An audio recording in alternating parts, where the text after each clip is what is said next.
Alpha Centauri is 4.37 light-years away.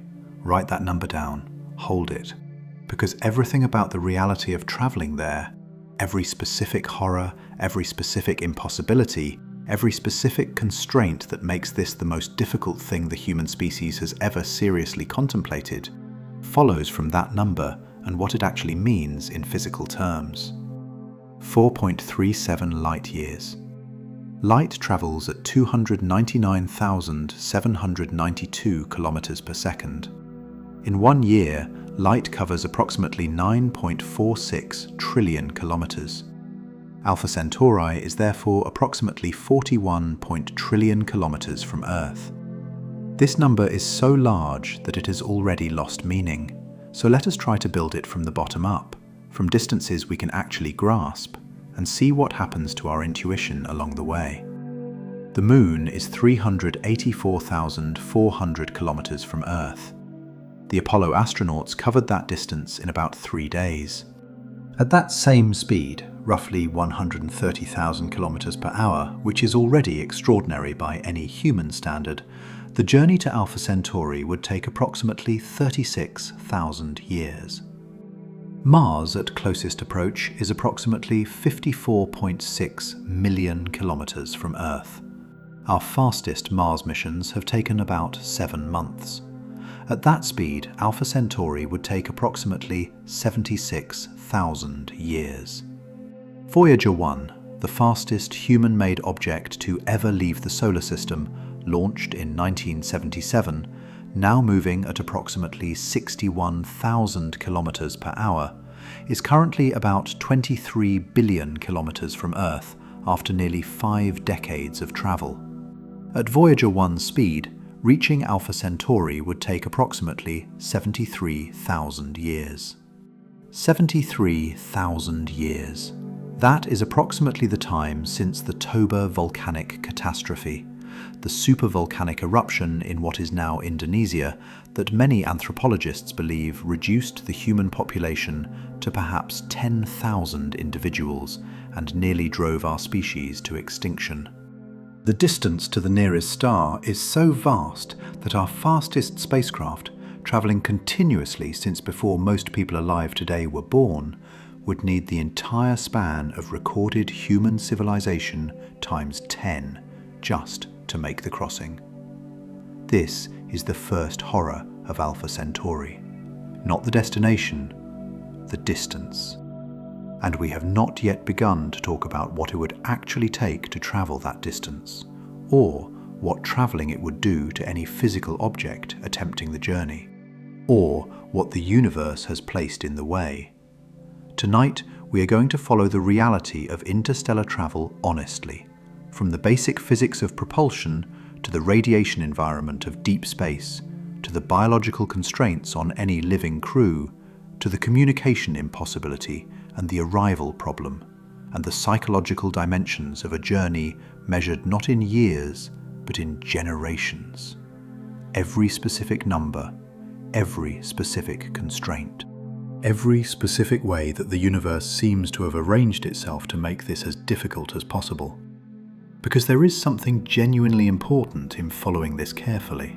Not to conclude that interstellar travel is impossible, it may not be, but to understand what it actually means, what it would actually cost, what it would actually require of any civilization attempting it, and any people undertaking it. If you are here because the night is long and you need something to settle into, stay. Alpha Centauri is one of those subjects where the closer you look, the stranger and more daunting the reality becomes. And the strangeness is not exaggerated. It is what the physics actually says. Let us start with propulsion, with the fundamental question of how you move something fast enough to reach another star in any reasonable time frame, and what the physics of doing so actually demands. The chemical rockets that have launched every human being who has ever gone to space work by combining propellants in a combustion chamber and expelling the exhaust at high velocity. The efficiency of a rocket is measured by its specific impulse, essentially how much thrust you get per unit of propellant consumed. The most efficient chemical rocket propellant combination, liquid hydrogen and liquid oxygen, achieves a specific impulse of approximately 450 seconds. This sounds abstract. Here is what it means in practice. The Tsiolkovsky rocket equation, one of the most important and most unforgiving equations in all of engineering, tells you exactly how much propellant a rocket needs to achieve a given change in velocity. The equation is exponential. Every time you want to go faster, the propellant mass required does not increase linearly, it compounds. At chemical propulsion efficiencies, achieving even 0.1% of the speed of light, which would be the absolute minimum velocity for an interstellar mission of any kind, would require a mass ratio of propellant to payload so enormous as to be physically absurd. The numbers are not close to difficult. They are not almost achievable with better engineering. The required propellant mass exceeds the mass of observable matter in the universe by many orders of magnitude. Chemical propulsion is not a starting point for interstellar travel that needs improvement. It is categorically, fundamentally, at the wrong scale for the problem. It is like trying to drain an ocean with a teaspoon, not because the teaspoon is inefficient, but because the tool is wrong for the task. So what could work? Let us go through the serious proposals, the ones that have been studied by physicists who understand the constraints, and be honest about what each actually requires. Nuclear thermal propulsion uses a nuclear reactor to heat a propellant, typically hydrogen, to much higher temperatures than chemical combustion can achieve, producing a specific impulse of approximately 800 to 1000 seconds. This is roughly twice the efficiency of the best chemical rockets. It has been tested successfully on the ground in the 1960s under the NERVA program. It is real technology. At twice the specific impulse of chemical rockets, the Tsiolkovsky equation is still completely inadequate for interstellar travel. The mass ratios required remain absurd. Nuclear thermal propulsion would be enormously useful for missions within the solar system. It would cut Mars travel time significantly, but it does not begin to address the interstellar problem. Nuclear pulse propulsion, specifically the design studied under Project Orion from 1958 to 1963, involves detonating nuclear bombs behind a spacecraft and riding the shockwave. The concept was seriously analysed by serious physicists, including Freeman Dyson. The specific impulse achievable is roughly 10,000 seconds for fission bombs and potentially 1 million seconds for fusion bombs, far beyond anything chemical or nuclear thermal can achieve. A fusion pulse Orion-type spacecraft could theoretically achieve velocities of perhaps 3 to 10% of the speed of light. At 10% of the speed of light, Alpha Centauri is 43 years away. This is the first number in this discussion that is not immediately dismissed as fantastical. 43 years is within a human lifetime. But the requirements are staggering. Project Orion studies suggested that a fusion pulse spacecraft capable of reaching nearby stars would require millions of nuclear bombs, each one equivalent to a city-destroying weapon, detonated in rapid succession behind the spacecraft.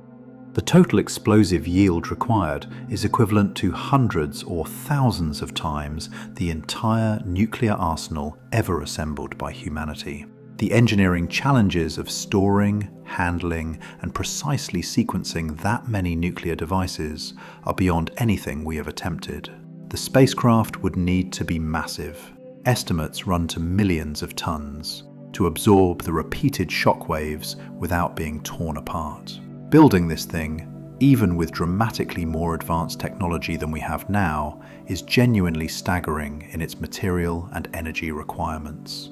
Fusion propulsion, not pulse detonation but continuous fusion, using a controlled fusion reactor to heat and expel propellant, is more elegant in principle. Fusion drives could theoretically achieve specific impulses of millions of seconds, enabling velocities of perhaps 10 to 20% of the speed of light. The problem is that controlled fusion has been approximately 30 years away for approximately 60 years. We do not currently have working fusion reactors. We have made substantial progress. The National Ignition Facility achieved fusion ignition in 2022, a genuine milestone. But the gap between achieving ignition in a laboratory context and deploying a fusion reactor in a spacecraft is enormous. If fusion propulsion ever becomes practical, if the physics and engineering of compact, high-power fusion reactors is solved, the interstellar problem becomes at least physically tractable. A fusion drive spacecraft might reach 20% of the speed of light, arriving at Alpha Centauri in approximately 22 years. This is the regime in which interstellar travel becomes something worth discussing as a realistic possibility rather than as science fiction. But we are not there. And even when we get there, if we get there, the propulsion problem is the easiest part. Let us now talk about the energy problem, which is separate from the propulsion technology problem, and which reveals something about the true scale of what interstellar travel requires. Kinetic energy is 1/2 times mass times velocity squared. Accelerating any object to a significant fraction of the speed of light requires depositing an enormous amount of kinetic energy into that object. The faster you want to go, the more energy you need, and the relationship is quadratic, so doubling the velocity requires 4 times the energy. At 10% of the speed of light, 30,000 kilometers per second, a spacecraft with a mass of 1,000 tons, smaller than an aircraft carrier, much smaller than what any serious interstellar mission would require, would have a kinetic energy of approximately 4.5 times 10 to the 22nd power joules.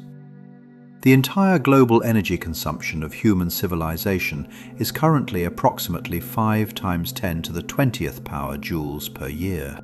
That single spacecraft at that single velocity would require approximately 90 years of all of humanity's energy production to accelerate.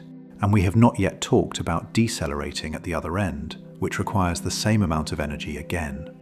At 20% of the speed of light, the energy required quadruples. At 50%, it is 25 times the 10% case. The energy demands scale brutally with velocity. This is not an engineering problem in the conventional sense. It is not a question of designing better systems. It is a statement about the relationship between mass, velocity, and energy that is fixed by the laws of physics. Any interstellar spacecraft carrying any significant payload at any substantial fraction of the speed of light requires an amount of energy that dwarfs human civilization's current total output. Where does this energy come from? Proposals include antimatter. Matter-antimatter annihilation is the most energy-dense reaction known to physics. A kilogram of antimatter annihilating with a kilogram of matter releases approximately 1.8 times 10 to the 17th power joules, roughly 2 billion times the energy density of chemical explosives. An antimatter rocket achieving high specific impulse could reach velocities of perhaps 50 to 80% of the speed of light with manageable propellant mass ratios. The problem: we currently produce antimatter at rates measured in nanograms per year, using particle accelerators that consume vastly more energy than the antimatter produced stores. The efficiency of antimatter production is approximately 10 to the power of -9. For every joule of energy you put in, you get a billionth of a joule stored in the form of antimatter. Producing the kilograms or tons of antimatter required for an interstellar mission at current production rates would take longer than the current age of the universe. Laser-pushed light sails. The Breakthrough Starshot initiative, announced in 2016 with backing from Stephen Hawking and Yuri Milner, proposes accelerating extremely lightweight spacecraft using a powerful ground-based laser array. The concept involves a laser array with a total power of approximately 100 gigawatts, illuminating a sail perhaps a few meters across, made of material a few hundred atoms thick, carrying a payload of perhaps a few grams. The sail would be accelerated to approximately 20% of the speed of light over a few minutes.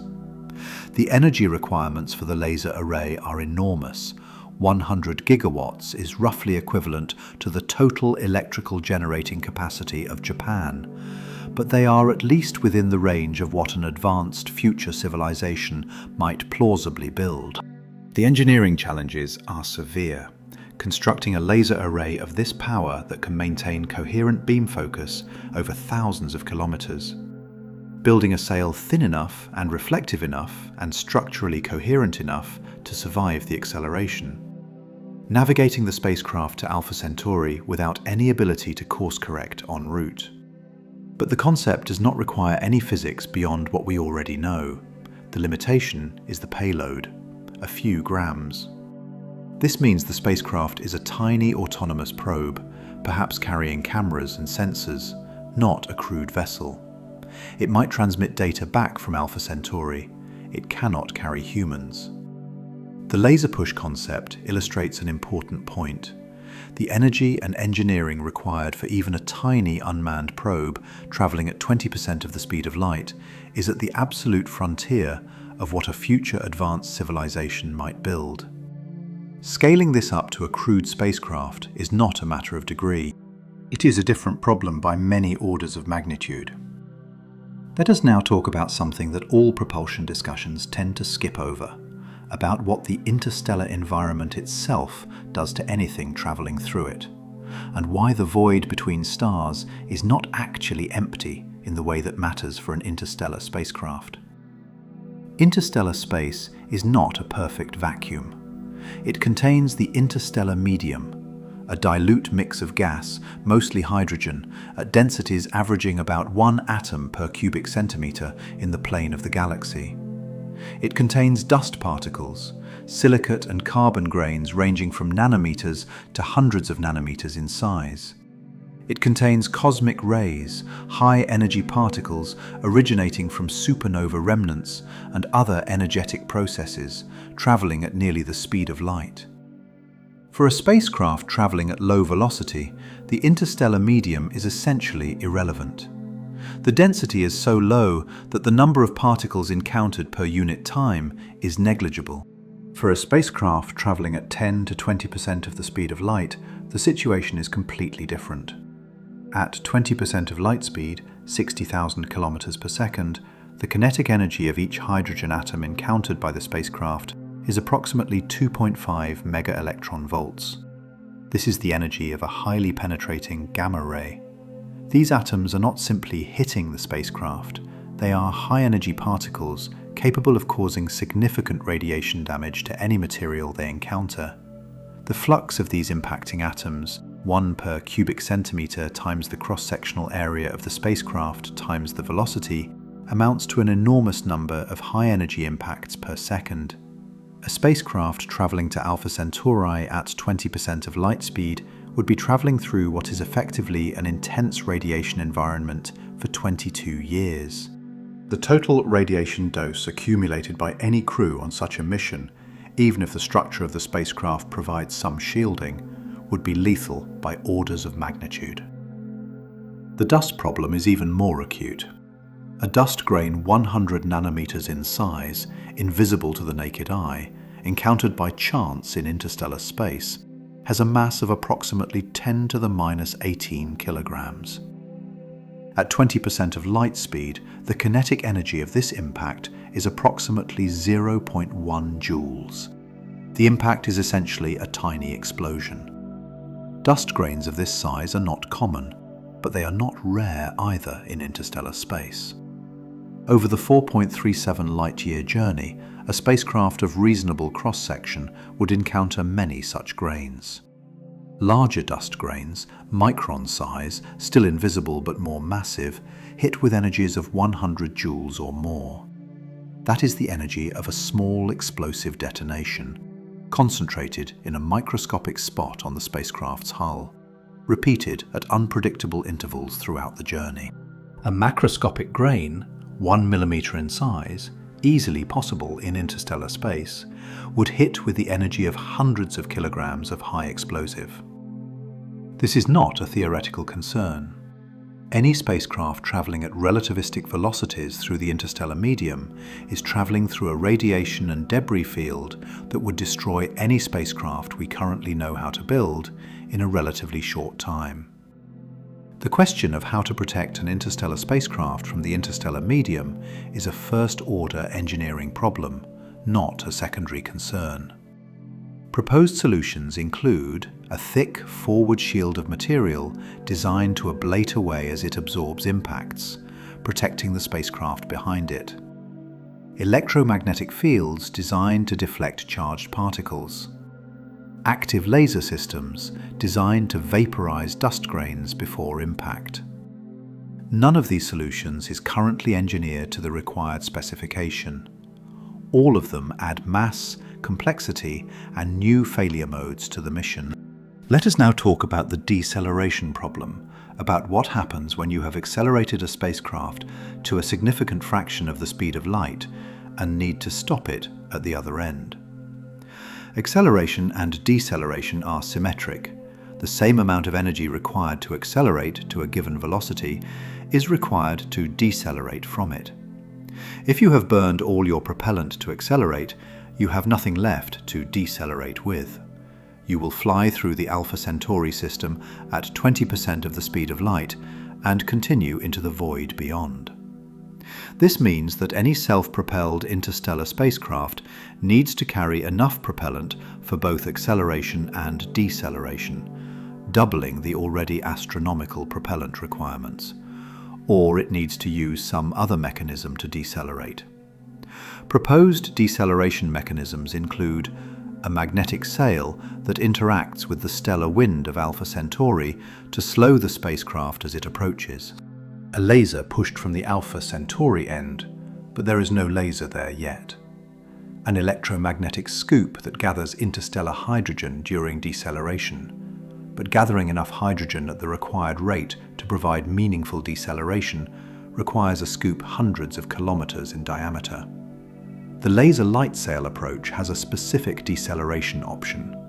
If the sail can be separated into two parts, one part can be used as a mirror to reflect the laser beam back at the other part, decelerating it. This is clever physics. It requires engineering of extraordinary precision over interstellar distances. For a crewed mission, the deceleration problem must be solved. A crew that arrives at Alpha Centauri at 20% of the speed of light cannot stop and cannot orbit and cannot land anywhere. They will make a very fast flyby lasting hours and then spend the next 22 years traveling to wherever they end up. Let us now talk about the communication problem, about what it means that any information sent between a spacecraft at Alpha Centauri and Earth must travel at the speed of light, and what this does to the relationship between the mission and its origin. At Alpha Centauri, the round-trip communication time with Earth is approximately 8.7 years.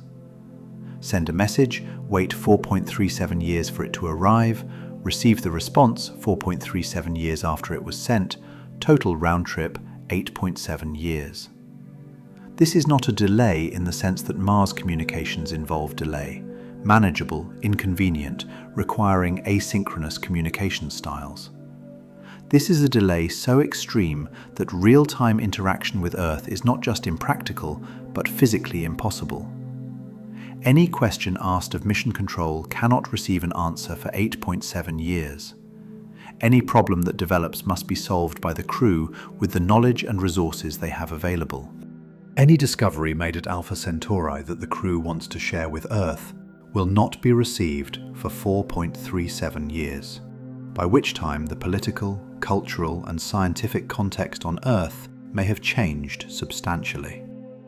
More profoundly, if the mission travels at 20% of the speed of light, the total duration of the mission, acceleration, cruise, deceleration, time at Alpha Centauri, return journey, is measured in decades. During those decades, Earth changes, governments change, funding priorities change. The civilization that sent the mission may be substantially different from the civilization that receives the crew's return. The astronauts returning from a 50-year interstellar mission, if they return, will be returning to a world that has had 50 years of history without them. If they left at age 30, they return at 80, to a world where everyone they knew at the time of departure is elderly or dead, where technology has changed beyond recognition, where the cultural context that made their mission meaningful may no longer exist. Except, and this is where the physics becomes genuinely strange, time dilation means it is not quite this simple. Let us talk about special relativity and what it actually implies for interstellar travel. At 20% of the speed of light, the Lorentz factor, the factor by which time dilation affects the crew, is approximately 1.02. The effect is small at this velocity. A journey taking 22 years in Earth time takes approximately 21.6 years in crew time. The difference is less than half a year. For practical purposes, at 20% of light speed, the crew ages at essentially the same rate as Earth. At 50% of light speed, the Lorentz factor is approximately 1.15. A 9-year journey in Earth time takes about 7.8 years in crew time. The effect is noticeable, but not dramatic. At 90% of light speed, the Lorentz factor is approximately 2.3. A 4.9-year journey in Earth time takes about 2.1 years in crew time. The crew ages only 2 years for a journey that takes 4.9 years by Earth's clocks. At 99% of light speed, the Lorentz factor is approximately 7. At 99.9%, it is approximately 22. At these velocities, which require energy inputs so far beyond anything we can currently conceive that they barely register as practical possibilities, time dilation becomes substantial. A crew travelling at 99.9% of light speed would arrive at Alpha Centauri in what feels to them like about 2.4 months, while 4.37 years pass on Earth. This is not science fiction. This is what special relativity actually predicts. And special relativity is one of the most precisely confirmed theories in the history of physics. The problem is not that time dilation does not work. It works. The problem is that achieving the velocities at which time dilation is dramatically useful requires energy inputs that are simply not achievable by any technology we understand. The cruel mathematics of relativity. To benefit substantially from time dilation, to cross the galaxy within a human lifetime from the crew's perspective, you need to travel close to the speed of light. Travelling close to the speed of light requires energy that scales towards infinity as you approach light speed. The universe appears to have designed this specifically to prevent easy galaxy crossing. Let us now talk about something that all the propulsion discussions and physics calculations tend to skip, about the biological reality of what happens to human beings on a multi-decade journey through deep space, and why the human body is spectacularly unsuited to interstellar travel.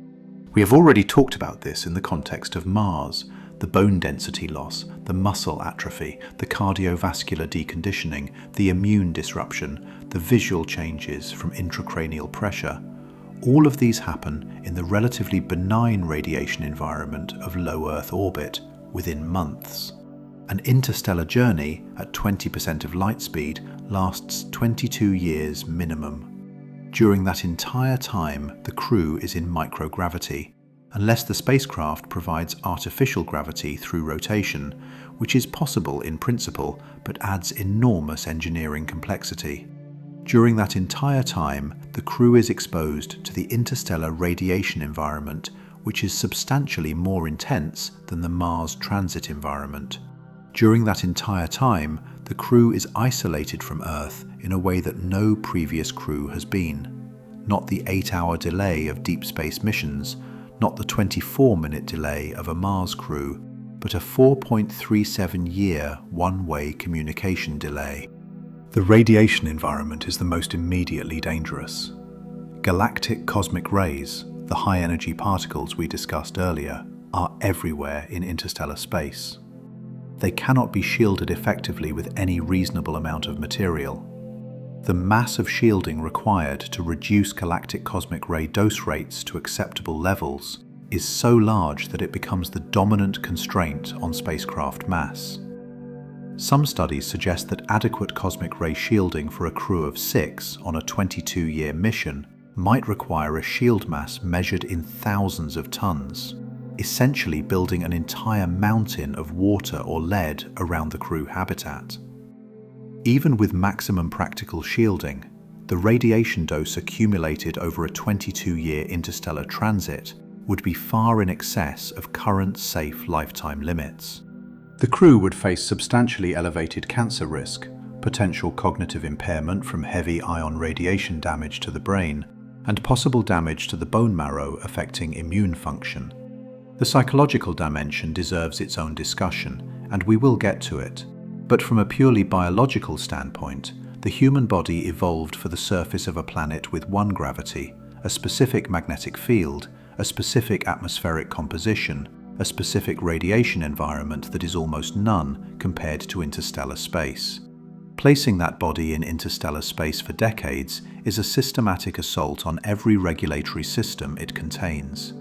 A crew surviving a 22-year interstellar transit would arrive at Alpha Centauri, if they arrived at all, as substantially different organisms than the ones who departed.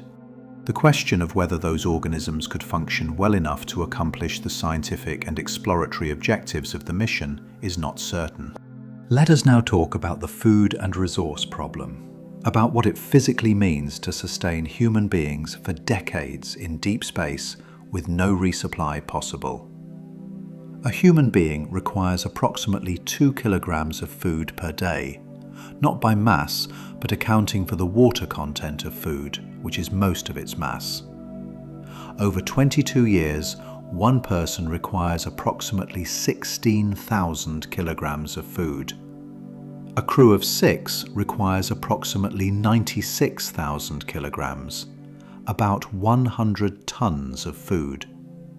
These numbers can be dramatically reduced if the spacecraft carries a closed-loop food production system, hydroponics or algae cultivation using recycled nutrients and artificial lighting.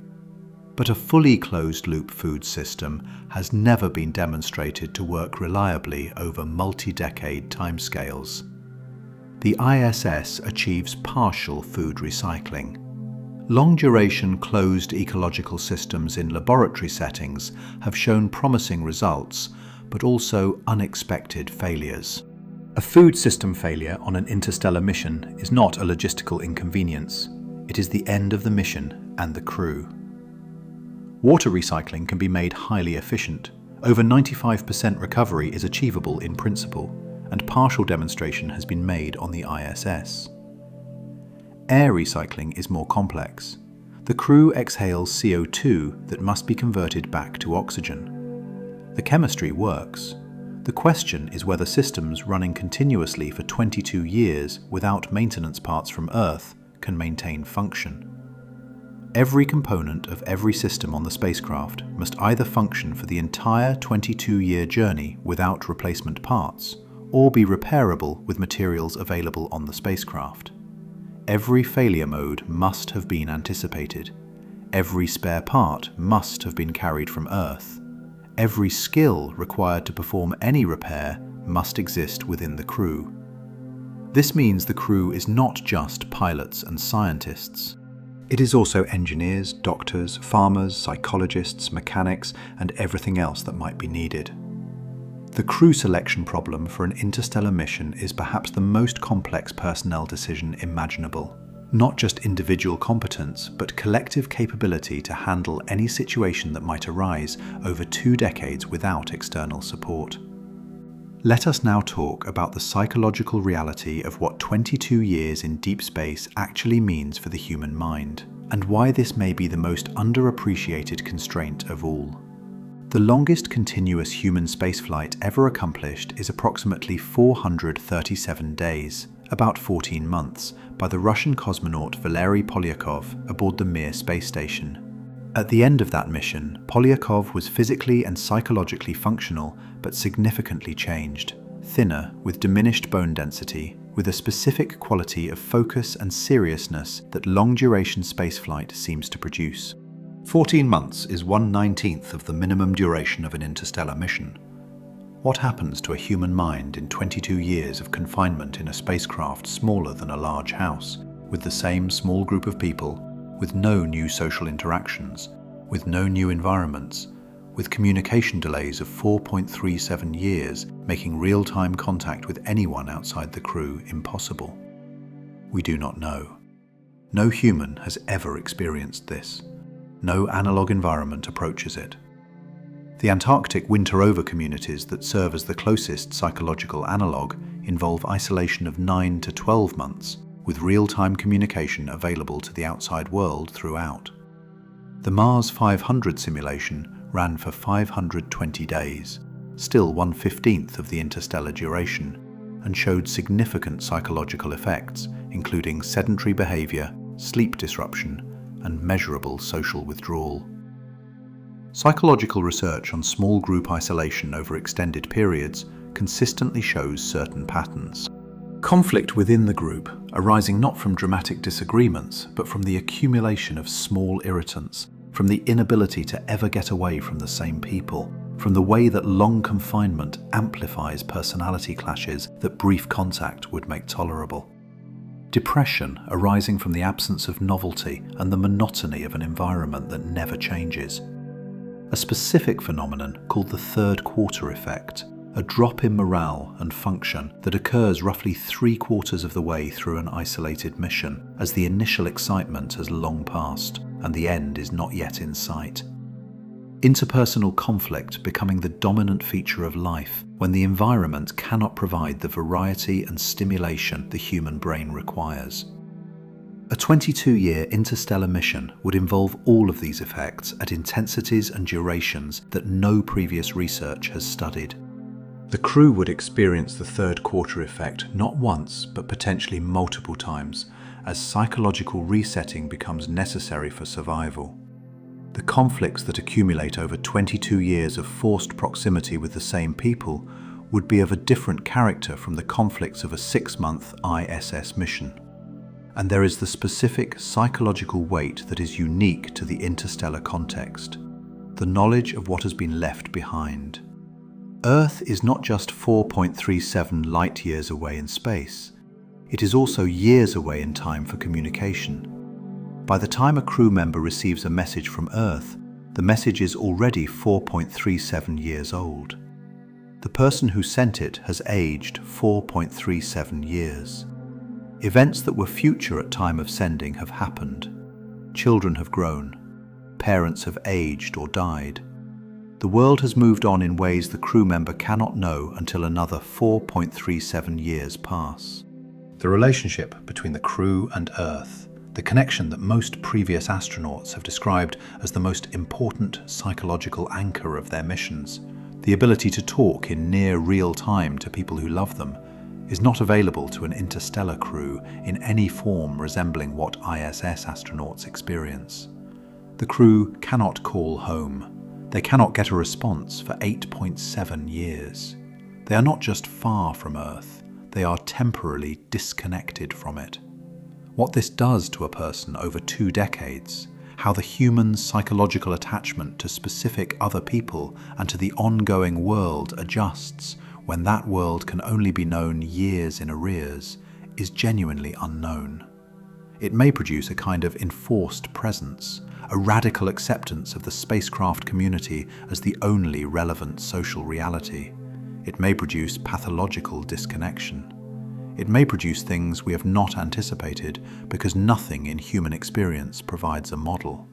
Let us now talk about the generation ship concept. The idea that rather than trying to make a 22-year mission work biologically and psychologically, you build a spacecraft designed to travel for centuries, carrying not the original crew, but their descendants. A generation ship to Alpha Centauri at 1% of the speed of light would take approximately 437 years.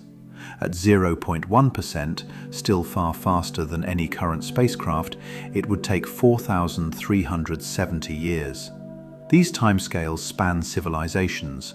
When Columbus sailed in 1492, 530 years ago, the world was profoundly different.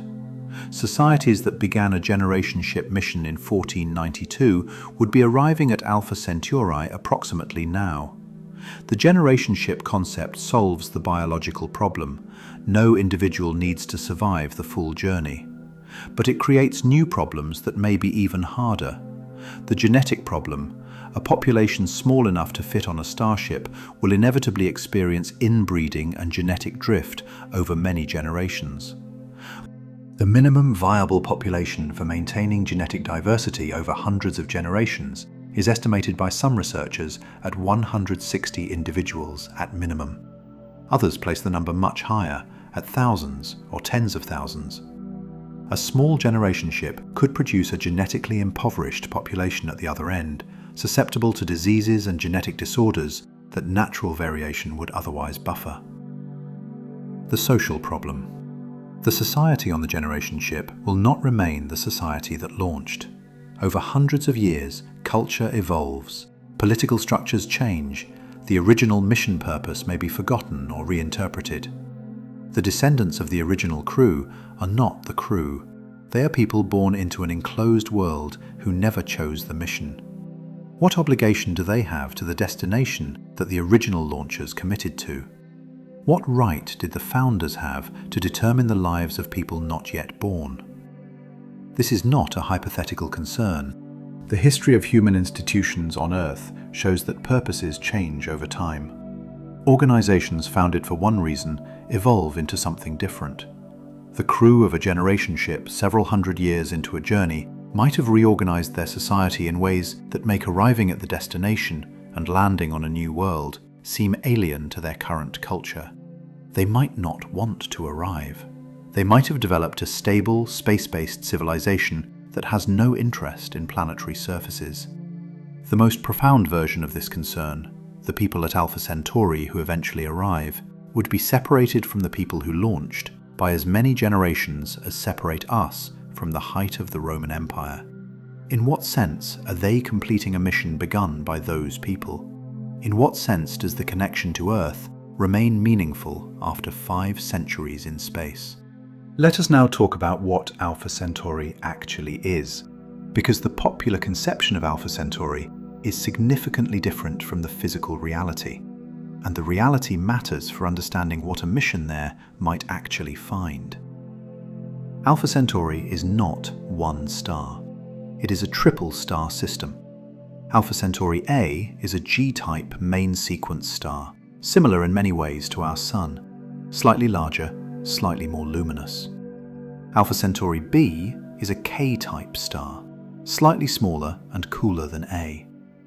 A and B orbit each other with a period of approximately 79 years, as an average separation of about 23 astronomical units, roughly the distance from the Sun to Uranus.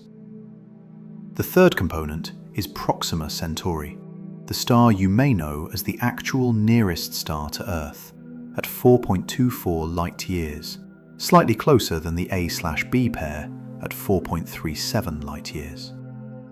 Proxima is an M-type red dwarf, much smaller, much dimmer, much cooler than either A or B.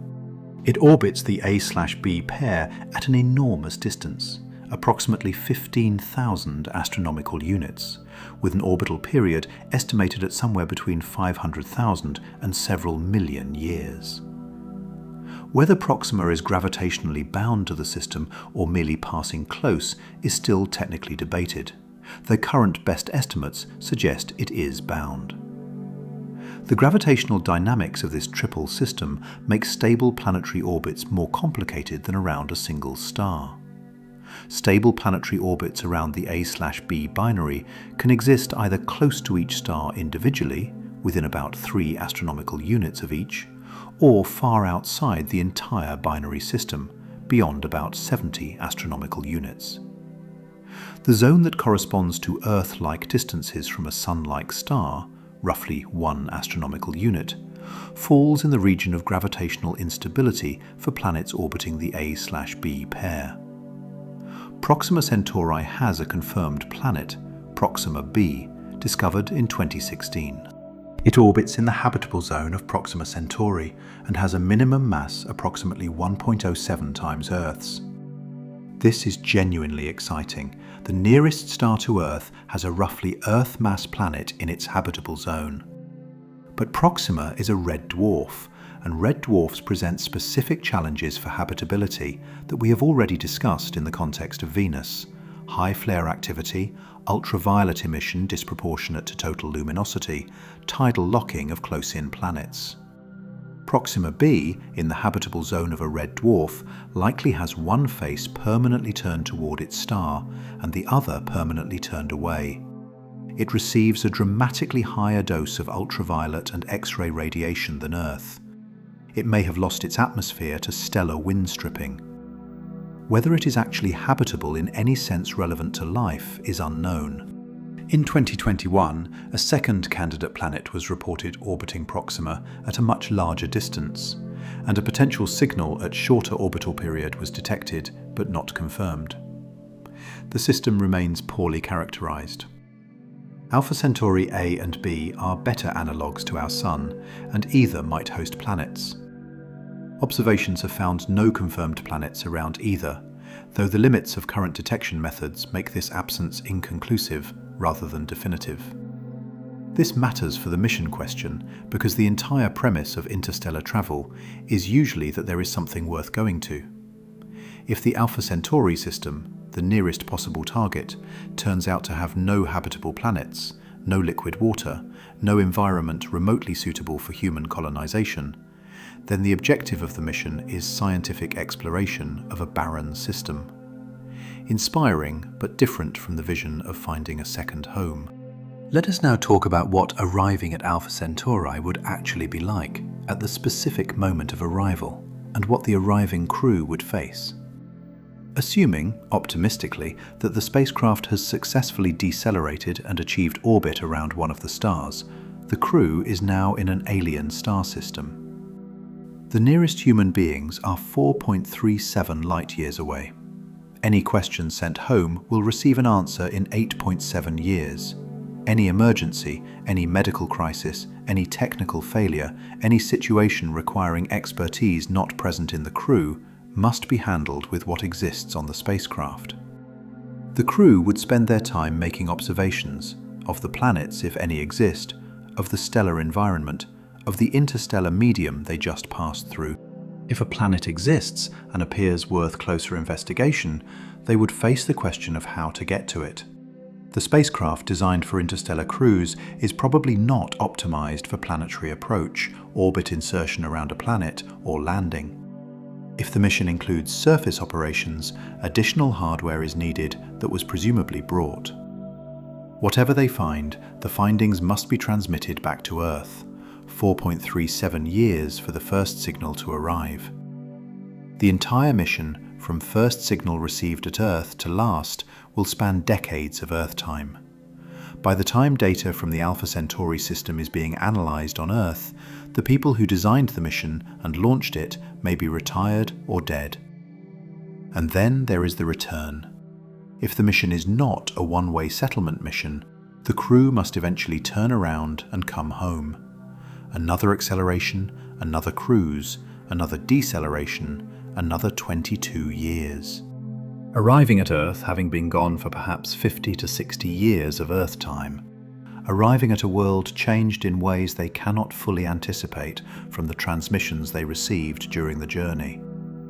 Arriving as people in their 80s or 90s if they departed in their 30s or 40s, or with life extension technology, older but still alive. Every human who has ever returned from extended spaceflight has described the strangeness of return, the overwhelming sensory experience of gravity and wind and weather, and the scale of open space after months in the confined spacecraft. An interstellar crew returning after 50 years would face a version of this that has no precedent in human experience. Let us now talk about something that puts all of this in a specific perspective. about what the existence of the Fermi paradox implies about the difficulty of interstellar travel and what it might say about our own chances. If civilizations routinely achieve interstellar travel, if it is a natural consequence of sufficient technological development, the galaxy should be full of evidence of their presence. Any civilization that developed interstellar travel even 1 million years ago, early by galactic timescales, since the galaxy is 13 billion years old, would have had time to spread to every star system in the galaxy multiple times over, even at speeds of 1% of light. The galaxy appears to be empty of such evidence. This observation, the Fermi paradox, has many proposed resolutions. Some are optimistic. We are simply not looking in the right ways. The galaxy is large and we have barely started searching. Advanced civilizations use communication methods we cannot detect. Some are pessimistic. Advanced civilizations routinely destroy themselves. The barriers to interstellar travel are permanently insurmountable for any civilization. Life itself is extraordinarily rare. The specific relevance to our discussion. If interstellar travel is as difficult as the physics and engineering suggest, if the energy requirements are so extreme, the journey so long, the biological and psychological challenges so severe, then perhaps the Fermi paradox is simply a statement about the practical difficulty of the crossing. Even civilizations capable of interstellar travel in principle may not attempt it in practice because the cost-benefit calculation comes out wrong. Or they may attempt it infrequently with long preparation times at small scales in ways that leave little trace. Or, the possibility that makes this most relevant, perhaps the barriers we have discussed are not the hard barriers. Perhaps there are barriers we have not yet identified that are harder still. Perhaps every civilization that reaches the level of development where interstellar travel becomes technically contemplated also faces some other obstacle. Self-destruction, resource limits, a fundamental physics constraint that our current understanding does not reveal, that prevents the attempt. We do not know. The silence of the galaxy does not definitively tell us which resolution of the paradox is correct. But it is consistent with interstellar travel being genuinely, profoundly, perhaps permanently hard.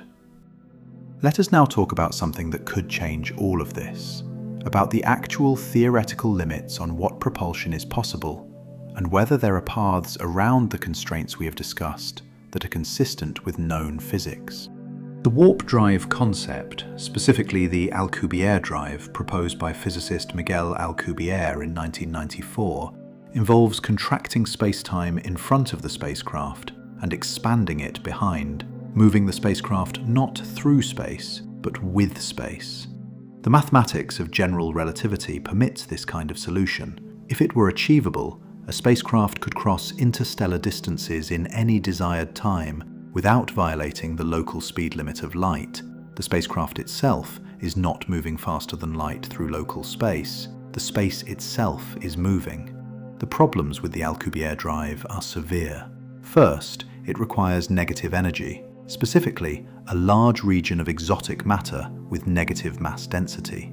Negative energy exists in quantum mechanics in small quantities. The Casimir effect involves negative energy between closely spaced plates, but whether it can be produced in the quantities required for a warp drive is deeply uncertain. Early estimates suggested the required negative energy was equivalent to the mass energy of Jupiter. More recent theoretical work has reduced this somewhat, but the amounts remain far beyond anything achievable, or perhaps achievable. Second, there are causality problems.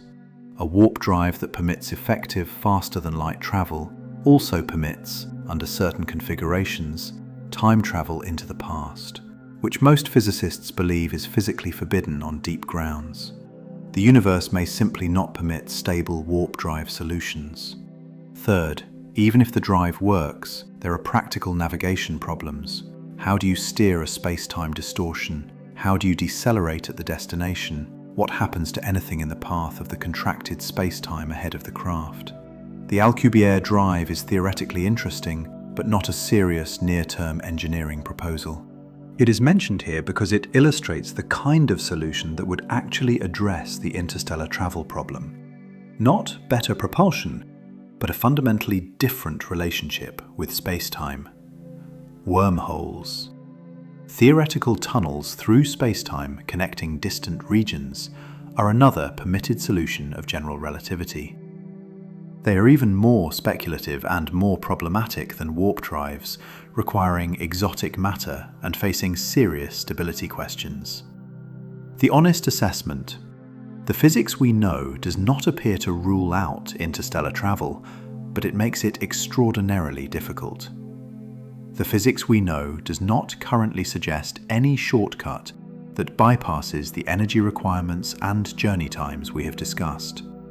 If such a shortcut exists, it involves physics we do not currently understand.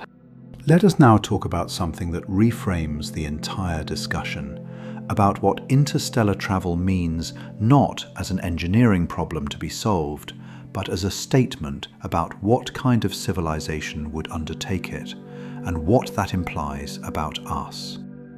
Any civilization that actually completes an interstellar mission, not a flyby probe, but a crewed mission with the intent of establishing permanent presence at another star, is a civilization that has solved certain problems we have not yet solved.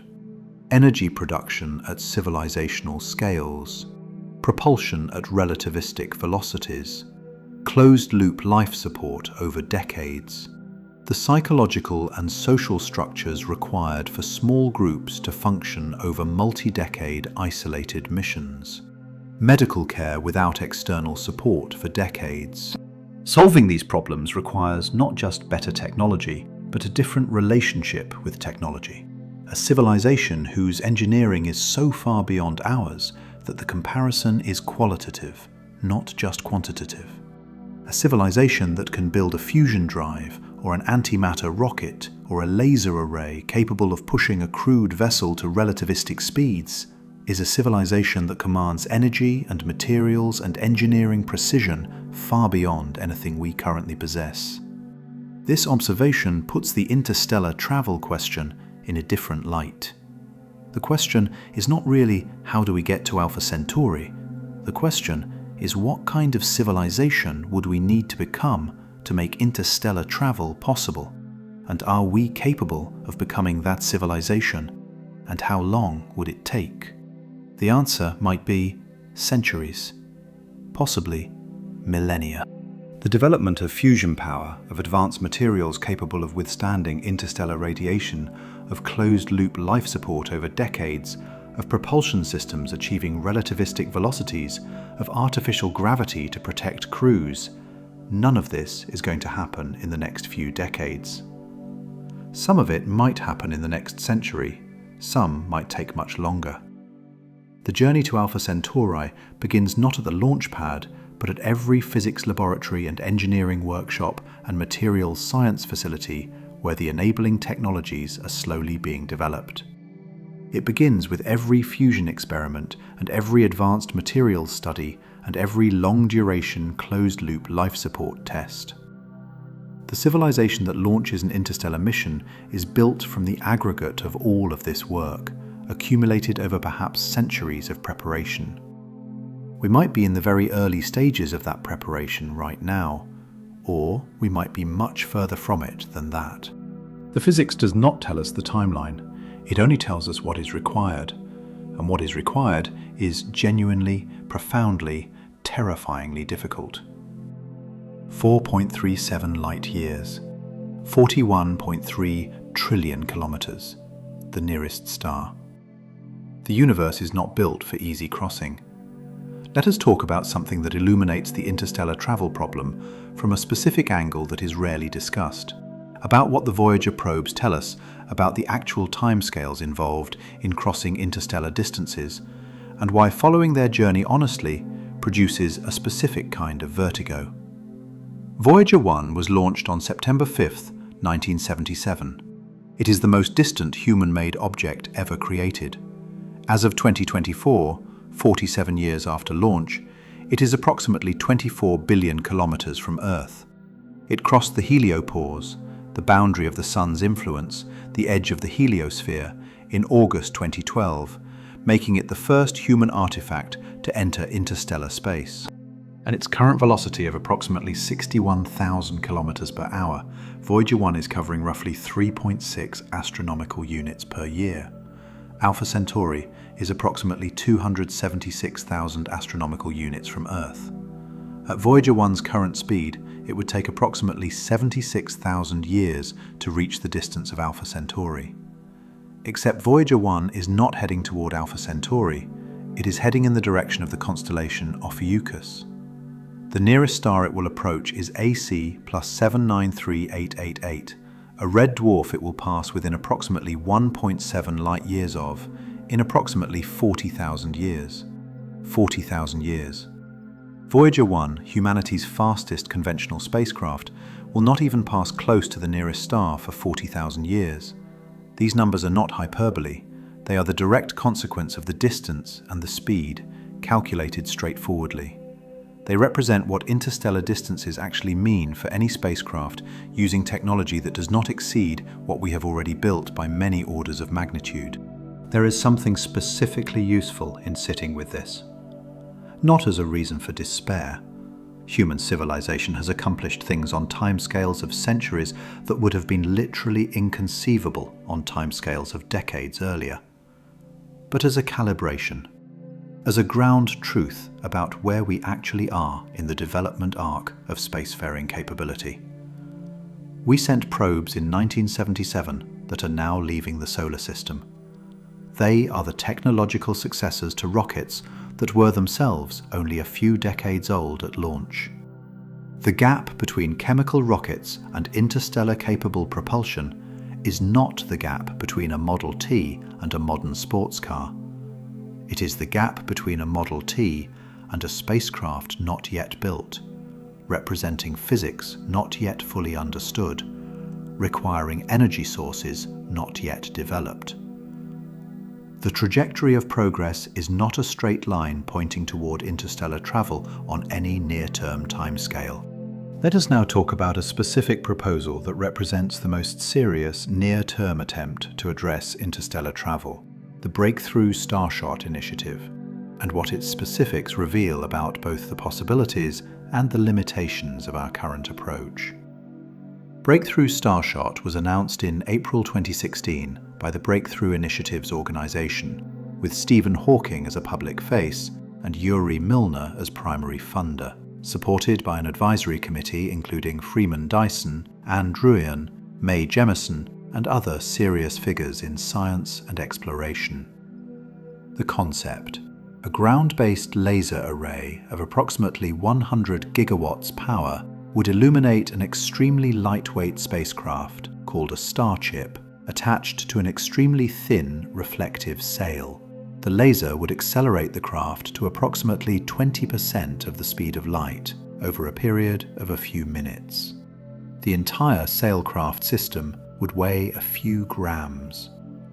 The journey to Alpha Centauri would take approximately 20 years. The starship would carry cameras, sensors for various measurements, communication equipment, and power systems, all in a form factor of perhaps a few square centimeters. At flyby of the Alpha Centauri system, it would take images and collect scientific data and begin transmitting them back to Earth, where they would arrive approximately 4.37 years later. The concept is grounded in real physics. The laser push concept works. There is no physics violation. The engineering challenges are severe, but not obviously impossible. The initiative has been funding research into the enabling technologies. The challenges are numerous and specific. The laser array. 100 gigawatts is a significant fraction of the total electrical generating capacity of major nations. Constructing a phased array of lasers that can maintain coherent focus on a target moving at 20% of light speed, tracking it as it accelerates away, maintaining the precise phase relationships required for the lasers to combine into a single effective beam. All of this is at the frontier of what can be contemplated. The laser array itself would likely be located at high altitude or in space to minimize atmospheric interference. Its cost has been estimated in the tens of billions of dollars range. The sail. The reflective sail must be extraordinarily thin, a few hundred atoms thick in some proposals, extraordinarily uniform in reflectivity, and extraordinarily resistant to the thermal and mechanical loads of the laser illumination. Any imperfection in the sail could cause differential heating that warps or destroys it during the acceleration phase. The sail material does not currently exist. Research into nanomaterials that might serve this function is ongoing, but the required properties are well beyond any current material. The acceleration. The acceleration phase lasts only a few minutes. During those minutes, the craft experiences acceleration of approximately 20,000 g, 20,000 times the acceleration due to gravity.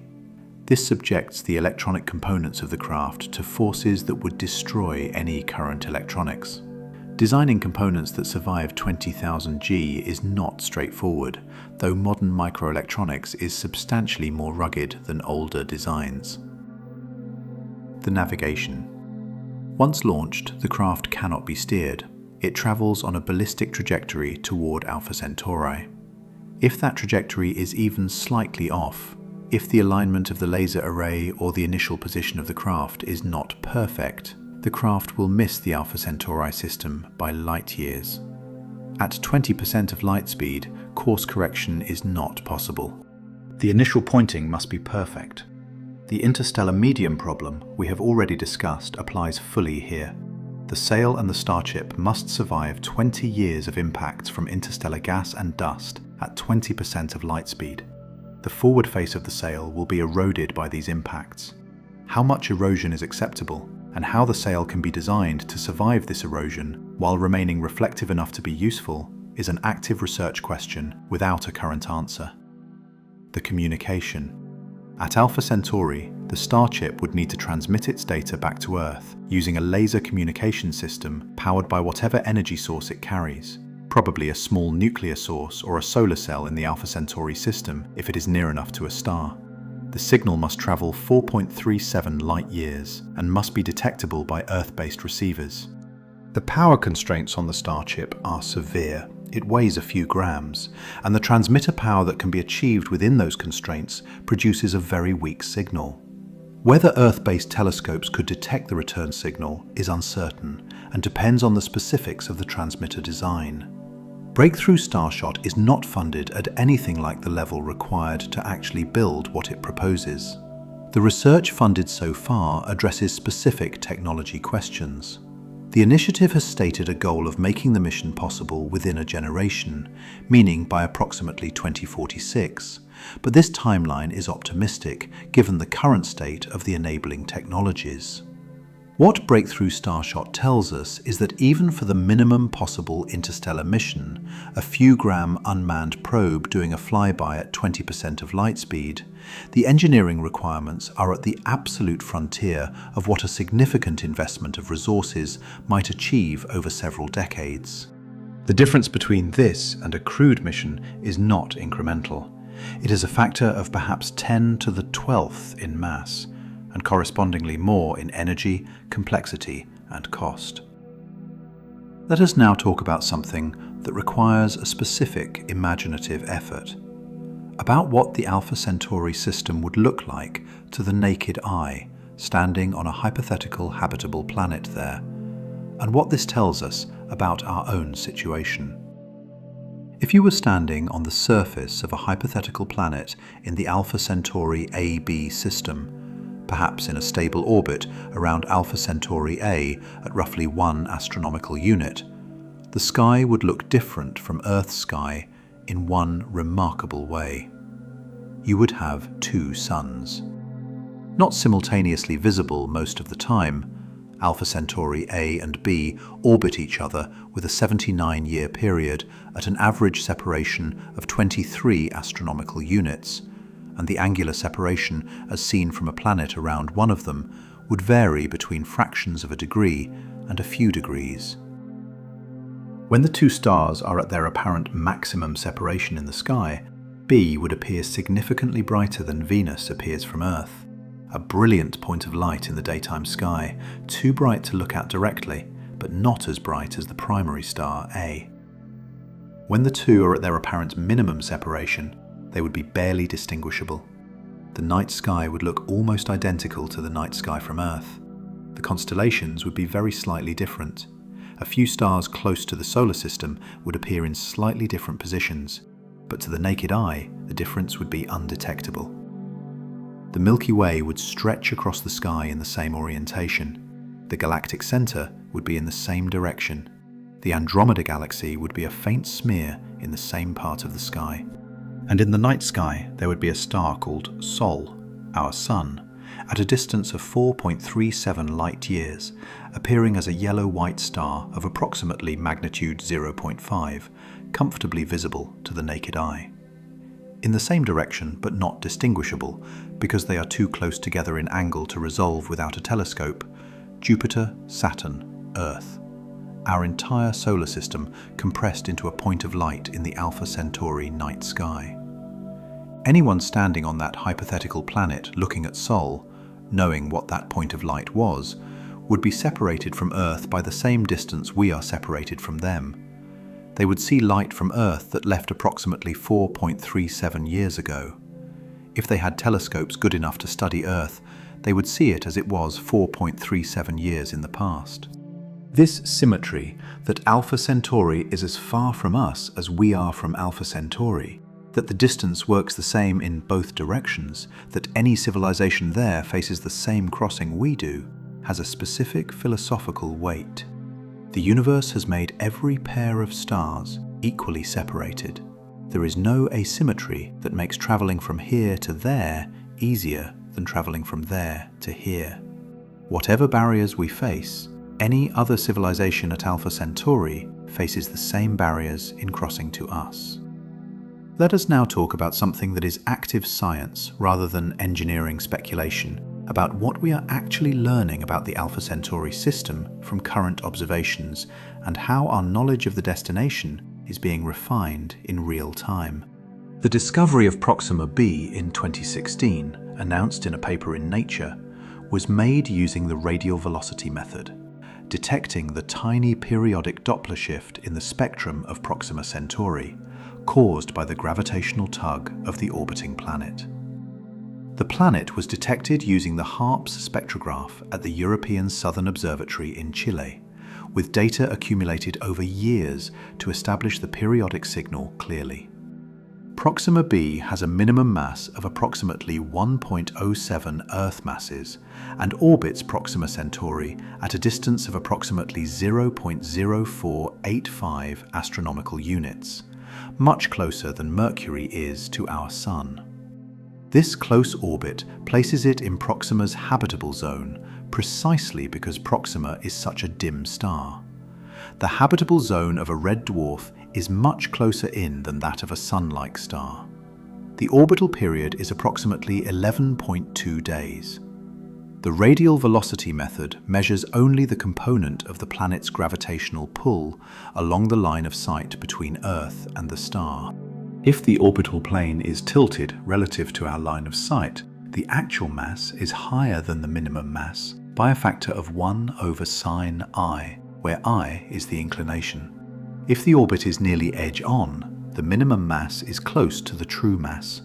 If the orbit is nearly face-on, the true mass could be much higher. Statistical arguments based on random orientation suggest that on average, radial velocity minimum masses underestimate true masses by a factor of approximately 1.3. So Proxima b probably has a mass of approximately 1.4 Earth masses. Whether Proxima b has an atmosphere, and whether that atmosphere could sustain surface liquid water if it exists, depends on multiple factors.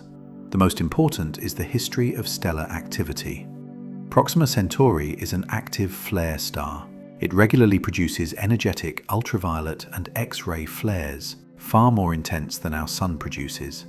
These flares could strip away atmospheric gases, particularly hydrogen. Whether Proxima b has retained an atmosphere through billions of years of such activity is unknown. Models suggest that Proxima b is likely tidally locked, one face permanently toward the star, one permanently away, because of its close orbit.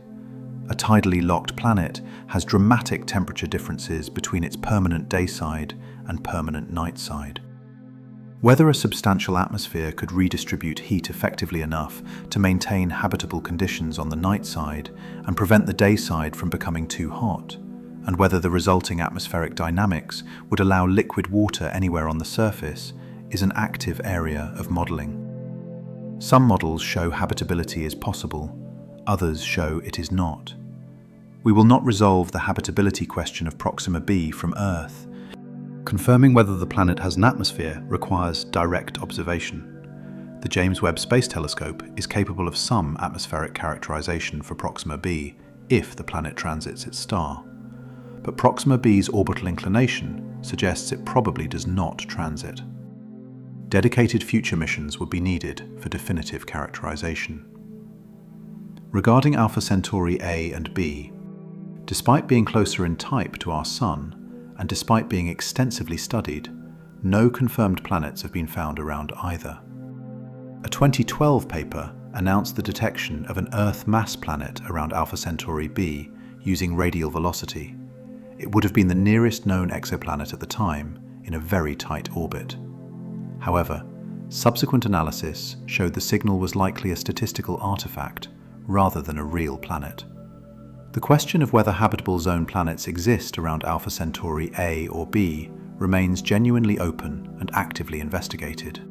The Toliman mission, a small satellite proposed by the University of Sydney, would use a technique called astrometry to measure extremely small positional wobbles in Alpha Centauri A and B caused by orbiting planets.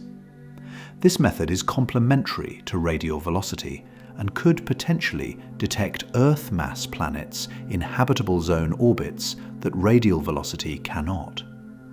The mission concept is in development.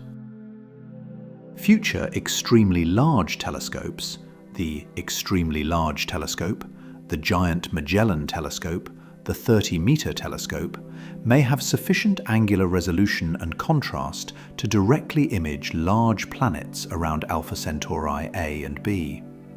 Direct imaging would allow spectroscopic characterization of any detected atmosphere. This would be transformative for understanding what any interstellar mission might find. Let us now talk about something that connects the technical barriers to the deepest human questions, about what it would mean for our species to commit to the long project of becoming interstellar, and what kind of civilization that commitment would require us to build. The barriers to interstellar travel are not just engineering barriers, they are also time barriers. The development of the required technologies, fusion propulsion, radiation shielding, closed-loop life support over decades, artificial gravity, relativistic navigation, cannot be rushed beyond a certain pace. Physics takes time to understand. Engineering takes time to develop. Civilization-scale energy systems take time to build. Any realistic trajectory toward crewed interstellar travel involves sustained, multi-generational commitment to developing and improving specific technologies, not decades, centuries. A civilization that commits to crewed interstellar travel is committing its institutions and its resources to a goal that will be achieved by generations not yet born, using technologies not yet developed, by people who cannot be named or known. This is the longest-term project imaginable, and it requires a stability of institutional purpose that no existing human civilization has demonstrated over the required timescales. The Roman Empire lasted approximately 5 centuries before its western half collapsed. The United States is 248 years old. NASA is 66 years old. The project of interstellar travel requires an institutional commitment lasting longer than any political entity in recorded human history has yet maintained. This is not a reason to abandon the project. It is a reason to take seriously the question of what kind of institutional structure can maintain a multi-century goal. What kind of human organization has the stability and the continuity of purpose to see something through on civilizational timescales? The only examples in human history of institutions maintaining purpose over centuries are religious organizations and, to a lesser extent, universities. The Catholic Church has maintained continuous institutional identity for approximately 2,000 years. Oxford and Cambridge have maintained educational purpose for approximately 8 centuries. These are the kinds of timescales that interstellar program planning actually needs. What this implies: interstellar travel is not a program in the sense that Apollo was a program. It is a civilizational goal, a background condition of a civilization that has decided to become interstellar. Like the goal of scientific knowledge itself, which no individual institution manages, but which human civilization maintains through the distributed activities of thousands of institutions across centuries. Perhaps the most honest answer to the question of when humans will travel to Alpha Centauri is when human civilization has transformed itself sufficiently in terms of energy systems, technology, institutional stability and purpose, that the project becomes natural rather than heroic. Not when we summon the willpower to attempt it in spite of the barriers, when the barriers have become manageable in the way that the barriers to circumnavigating the globe are now manageable. Not trivial, but within the normal range of challenges that civilization routinely addresses. When that happens is not predictable. It might be 3 centuries from now. It might be 10. It might be never if civilization fails to achieve the energy and technology transitions required. But the trajectory is in principle pointing in the right direction. Every improvement in fusion research, every advance in materials science, every long-duration space mission that teaches us something about human biology in space, every refinement of our understanding of the Alpha Centauri system, all of it is preparation, even if the preparers are not aware they are preparing for this. Let us now talk about something specific and concrete that illuminates the communication problem in a different way. About what it means to have a conversation with a civilization at interstellar distances, and how this changes the nature of any possible relationship between Earth and an interstellar colony. If a crewed mission to Alpha Centauri ever departed and eventually established a presence there, not a flyby, but a settlement, however small, the relationship between Earth and Alpha Centauri would be unlike any relationship in human history. The round-trip communication time of 8.7 years means that no real-time exchange is possible. A question asked of Earth receives its answer 8.7 years later. A message sent at the death of a founding colonist might receive Earth's response of condolence after the colonist's children have grown to adulthood. Cultural products, music, literature, art, scientific papers transmitted from Earth arrive 4.37 years after creation. The Alpha Centauri colony's culture would lag behind Earth's by 4.37 years, perpetually. Their response to Earth's cultural products would be another 4.37 years in arriving, totaling 8.7 years for Earth to know how its culture was received at Alpha Centauri. Over time, the cultures would diverge. The colony, adapting to specific conditions of the Alpha Centauri system, different stellar light, different radiation environment, different gravity if on a planetary surface, would develop its own cultural expressions appropriate to its specific place. Earth's culture, shaped by Earth's continuing history, would evolve in directions the colony cannot fully follow because they receive information with delay. After a few generations, the colony's cultural reference points would be fundamentally different from Earth's. The founding generation might share cultural memory with Earth. They were born there, grew up watching the same media, reading the same books. Their children were born at Alpha Centauri and know Earth only as the origin story, the place their parents came from, culturally important but not experientially real. Their grandchildren know Earth the way we know ancient Rome, a historical reference point, a source of inherited culture, but not a living reality. This cultural divergence is not a failure of communication. It is the natural consequence of physical separation at interstellar distances. It is what happened to every human population separated by ocean crossings in the age before rapid communication. The cultures of European settlers in the Americas diverged from European cultures within generations, producing the distinct cultures of the New World. The divergence would happen faster and more completely at Alpha Centauri because the physical environments are different enough to force adaptation, and because the communication delay prevents the kind of continuous cultural exchange that even the Atlantic Ocean allowed through regular ship crossings. What this means: the Alpha Centauri settlement would not be a distant part of Earth civilization. It would be a new civilization. Within a few generations, the relationship between Earth and Alpha Centauri would be more like the relationship between two independent civilizations than like the relationship between a mother country and a colony. They would share historical and cultural roots, as all human cultures on Earth share roots in earlier common ancestors, but they would be distinct, shaped by different environments, by different histories, by the specific experiences of living in different star systems.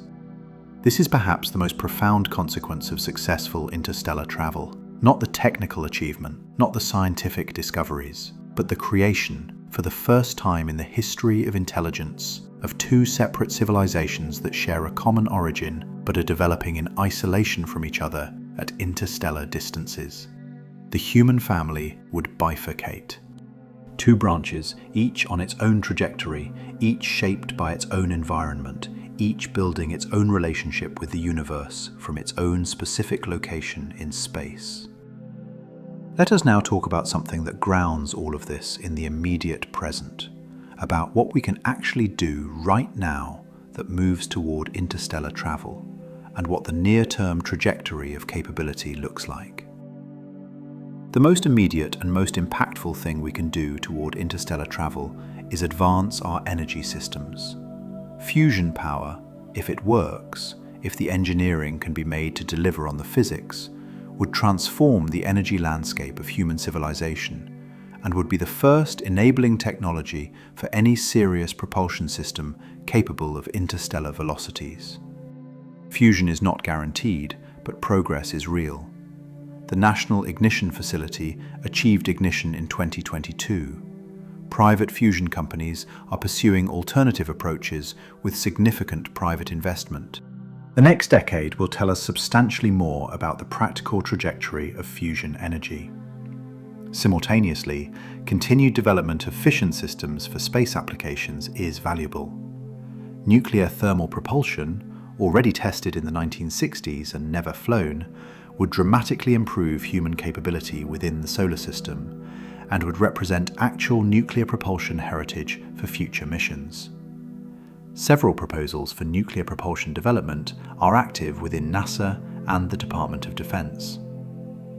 On the materials side, continued development of advanced materials, graphene, carbon nanotubes, metamaterials with specific optical properties, advances toward the requirements for laser light sail systems.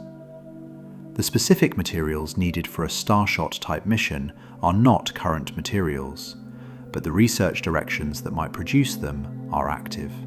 Long-duration spaceflight research, the ISS, future moon missions, eventual Mars missions, generates knowledge about biological effects and life support requirements that directly informs interstellar mission design. Every year a human spends in space is a data point about what extended spaceflight does to the body. Every advance in closed-loop life support tested on the ISS is a step towards systems that could work over interstellar timescales. Astronomical characterization of nearby star systems, particularly the Alpha Centauri system, guides mission design by telling us what the destination looks like. Knowing whether habitable planets exist, knowing the stellar activity environment, knowing the dynamics of the system, all of this shapes what an interstellar mission would need to accomplish and what challenges it would face. None of these activities is sufficient on its own. None of them individually will produce an interstellar mission. But together, pursued over decades, they constitute real progress toward a capability that does not currently exist. The civilization that eventually launches toward Alpha Centauri will be built on the accumulated results of this work and of work not yet imagined by people not yet born. This is the honest picture of where we are and where we are going with respect to interstellar travel. Not close, not on a trajectory that arrives in any near-term time frame, but not static either, moving slowly in the right direction, building the knowledge and the capability that makes the question eventually answerable in practice rather than only in principle. The gap between where we are and where we need to be is immense. The universe made it immense. 4.37 light years, 41.3 trillion kilometers, is the distance to the nearest star, and it is the distance the universe has placed between us and everything beyond our solar system.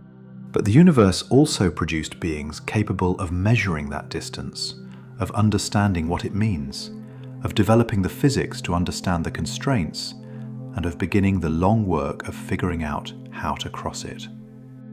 Whether we are the kind of civilization that actually does the work, that sustains the commitment, that solves the problems, that eventually builds the thing and launches it, is not determined by physics. That is determined by what we choose to do with the intelligence the universe gave us. Let us now talk about something that takes the specific physics of the Alpha Centauri journey and applies it to the question of what a traveller would actually experience, about the subjective passage of time and space at relativistic velocities, and what the journey would feel like from inside the spacecraft. At 20% of the speed of light, the minimum velocity for any mission with even a 22-year duration, the Lorentz factor is approximately 1.02. The crew ages at essentially Earth time. The stars do not visually change position significantly. The journey, from the crew's perspective, is 22 years of spaceflight, during which time passes normally, people age normally, and the stars look roughly the same throughout. At 50% of the speed of light, a velocity requiring roughly 25 times more energy than 20%, the Lorentz factor is approximately 1.15. The journey takes about 7.6 years of crew time. The stars begin to show relativistic effects.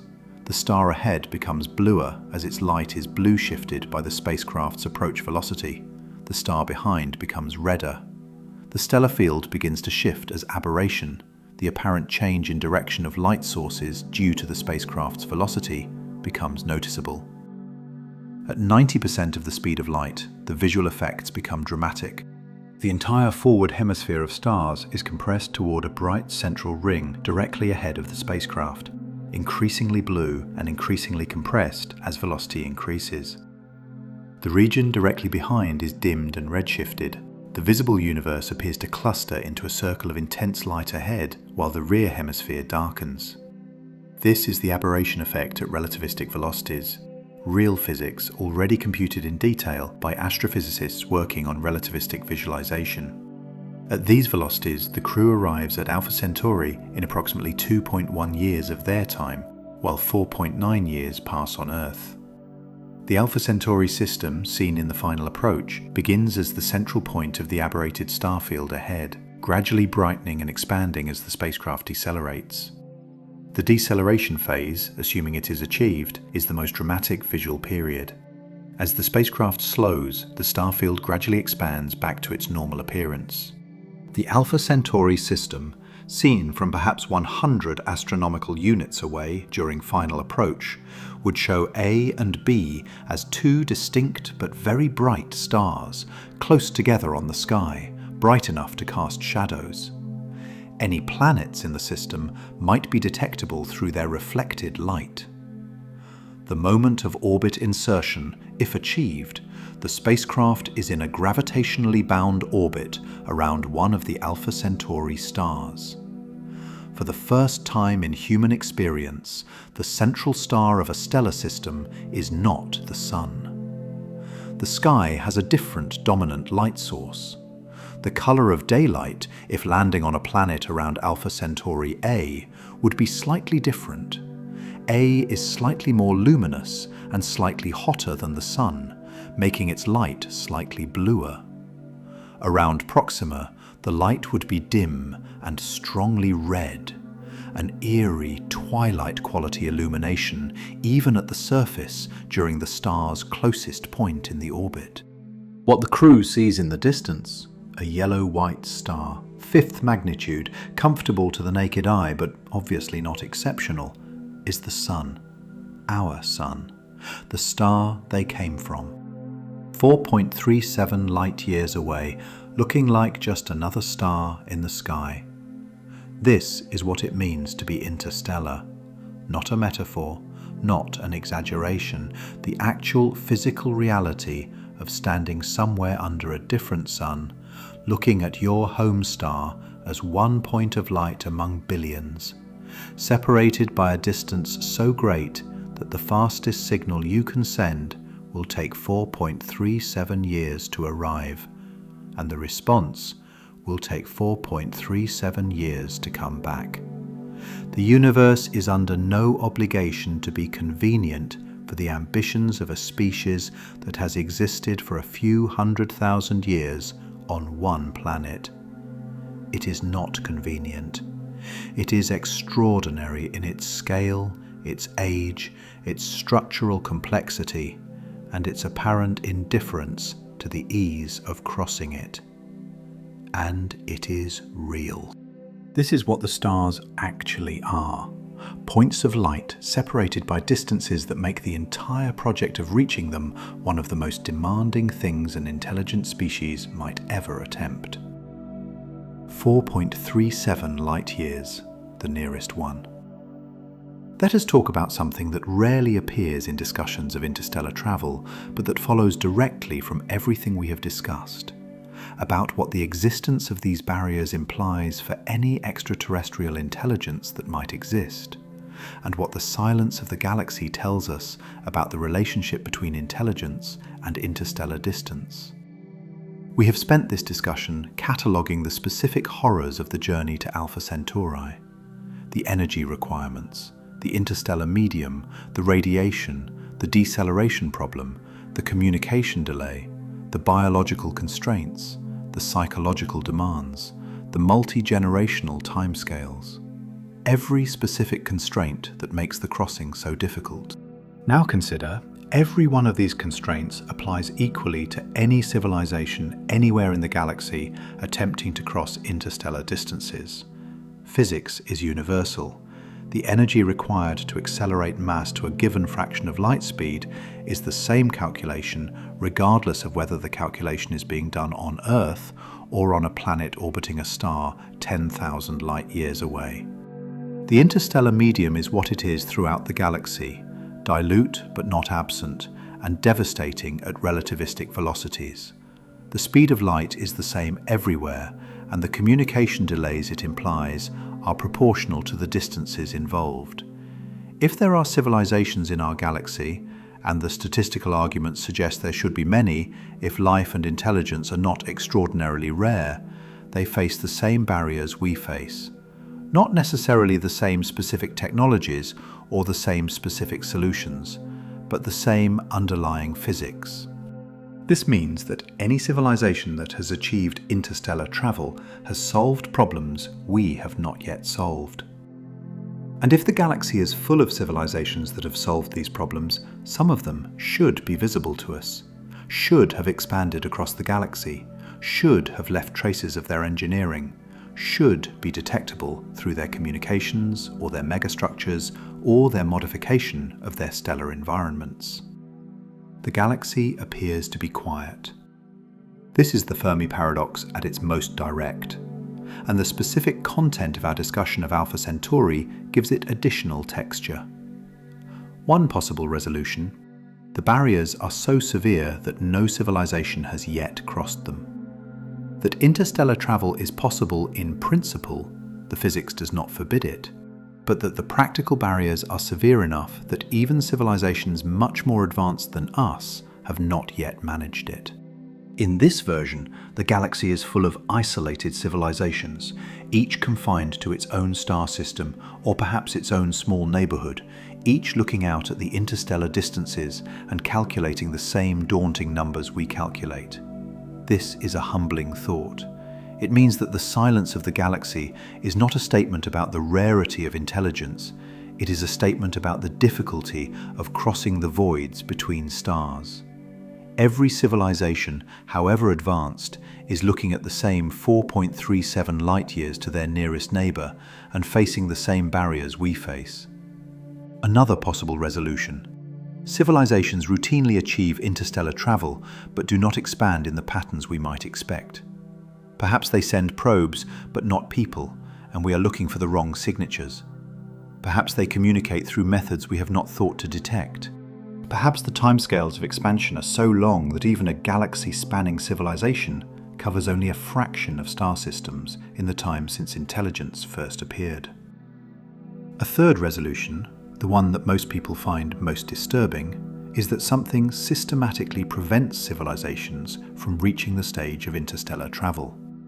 Not the physics barriers we have discussed, but something else. A transition that most civilizations do not survive.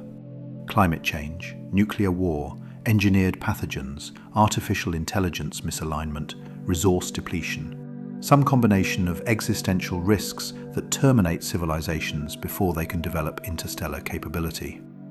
In this scenario, the barriers we have discussed are real but secondary.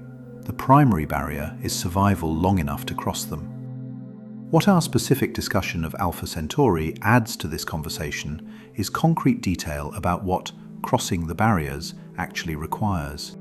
Not just very advanced technology in an abstract sense, but specifically controlled fusion or equivalent high energy density propulsion, massive shielding solutions for the interstellar medium, closed-loop life support over decades or centuries, artificial gravity, a civilization commanding energy at scales far beyond our current capacity, multi-generational institutional commitment. Any civilization that has achieved all of these things has also passed through many other technological transitions. It has the capacity to self-destruct in many ways that we can currently imagine. The fact that it survives long enough to develop interstellar capability is itself a statement about its internal stability and its relationship with its own technology. Perhaps the silence tells us that such stability is rare, that civilizations routinely develop the early stages of capability, radio communication, nuclear technology, space travel, but rarely make it through the critical transition period to the sustained multi-century commitment that interstellar capability requires. Or perhaps the silence tells us nothing reliable, because we have been listening for only a few decades with limited instruments, searching a tiny fraction of the observable sky for signatures that we may not know how to recognize. The honest answer is that we do not know what the silence means. But the specific catalogue of barriers to interstellar travel that we have developed tonight provides context for thinking about it. Let us now talk about something that is genuinely new in the last decade, about advances in our ability to characterize nearby exoplanets that have already changed and will continue to change our understanding of what Alpha Centauri and other nearby systems contain. The James Webb Space Telescope has demonstrated the ability to detect atmospheric molecules on transiting exoplanets. CO2 was detected in the atmosphere of the hot Jupiter WASP-39b in 2022, the first atmospheric detection of this specific molecule in an exoplanet. Methane, water vapor, and sulfur dioxide have been detected in other systems. The technique of transit spectroscopy, observing the spectrum of starlight filtered through a planet's atmosphere as the planet crosses in front of its star, has been established as a reliable method for atmospheric characterization. For Alpha Centauri and Proxima Centauri, the transit spectroscopy technique has limitations. Proxima b appears to have an orbital inclination that makes transits unlikely. The planet probably does not pass in front of Proxima Centauri from our vantage point. Without transits, atmospheric characterization requires direct imaging, taking actual images of the planet separated from its star. Direct imaging of Earth-like planets is the next great challenge for exoplanet science. The fundamental difficulty is contrast. The ratio of the planet's brightness to the star's brightness is approximately 10 to the power of -10 for an Earth-like planet around a Sun-like star. The planet is 10 billion times fainter than the star. Separating the planet's light from the star's light requires blocking the star's light with extreme precision, a coronagraph or a star shade, while detecting the much fainter planet. The Nancy Grace Roman Space Telescope, planned to launch in the mid-2020s, will have a coronagraph capable of direct imaging of giant planets around nearby stars. The Habitable Worlds Observatory, recommended by the 2021 Planetary Science Decadal Survey as a high priority for NASA, would be specifically designed to directly image Earth-like planets in the habitable zones of nearby Sun-like stars and characterize their atmospheres. Alpha Centauri A and B are among the highest priority targets for such a mission. If the Habitable Worlds Observatory is built and operates in the 2030s or 2040s, it could detect any Earth-like planets around Alpha Centauri A and B, take spectra of their atmospheres if they have them, and identify biosignatures, the chemical signatures of life, if they are present and above detection thresholds. This would be transformative for the interstellar travel question. Knowing whether a habitable planet, or better, a living planet, exists at Alpha Centauri changes the nature of the destination entirely. A mission to a system known to have a living world is different in motivation and in planning from a mission to a barren system of scientific interest. The existence of life at Alpha Centauri, even microbial life, even ambiguous indirect biosignatures, would change the human relationship to the Alpha Centauri system in a way that is hard to overstate. It would also change the timeline calculus. A civilization that discovers probable life at the nearest star system faces a different decision about interstellar investment than a civilization that sees only barren rocks. The combination of confirmed life and proximity might provide a motivation for the sustained multi-generational investment that interstellar travel requires. Let us now talk about something that illuminates the interstellar travel problem from a direction that astrophysics and engineering rarely take, about what it means cognitively and philosophically to understand the distance to the nearest star, and how that understanding changes when you really internalize it. Most people hear the distance to Alpha Centauri, 4.37 light-years, and process it as a large number. It goes into the same mental category as other large numbers: the national debt, the number of stars in the galaxy, the age of the universe. Large, abstract, not quite real. What we have done tonight is try to make it real. By following the physics specifically, by showing what the specific energy requirements are, what the specific radiation environment does, what the specific communication delays mean, what the specific biological timeline of a 22-year journey involves, we have tried to translate a large abstract number into a specific concrete reality. And the reality is genuinely horrifying in the original sense of that word. Not frightening in the way a ghost story is frightening, but producing a kind of awe that borders on dismay. The universe is structured in a way that makes crossing it extraordinarily difficult for beings like us. Not impossible, but difficult in a way that involves the full scope of what civilization can bring to bear over multi-century timescales. There is something important in actually reckoning with this. Not as a reason for despair, human civilization has accomplished things on the scale of centuries before. The cathedrals of medieval Europe took centuries to build, with each generation contributing without expectation of seeing completion. The scientific revolution took centuries, from Copernicus to Newton to Einstein to the quantum theory. The development of agriculture, to cities, to global civilization took millennia. Large projects on long timescales are not outside human capacity. But the Interstellar project is the largest and the longest. It requires not just sustained commitment, but sustained progress. Each generation not just maintaining the existing capability, but actually advancing it. And it requires survival.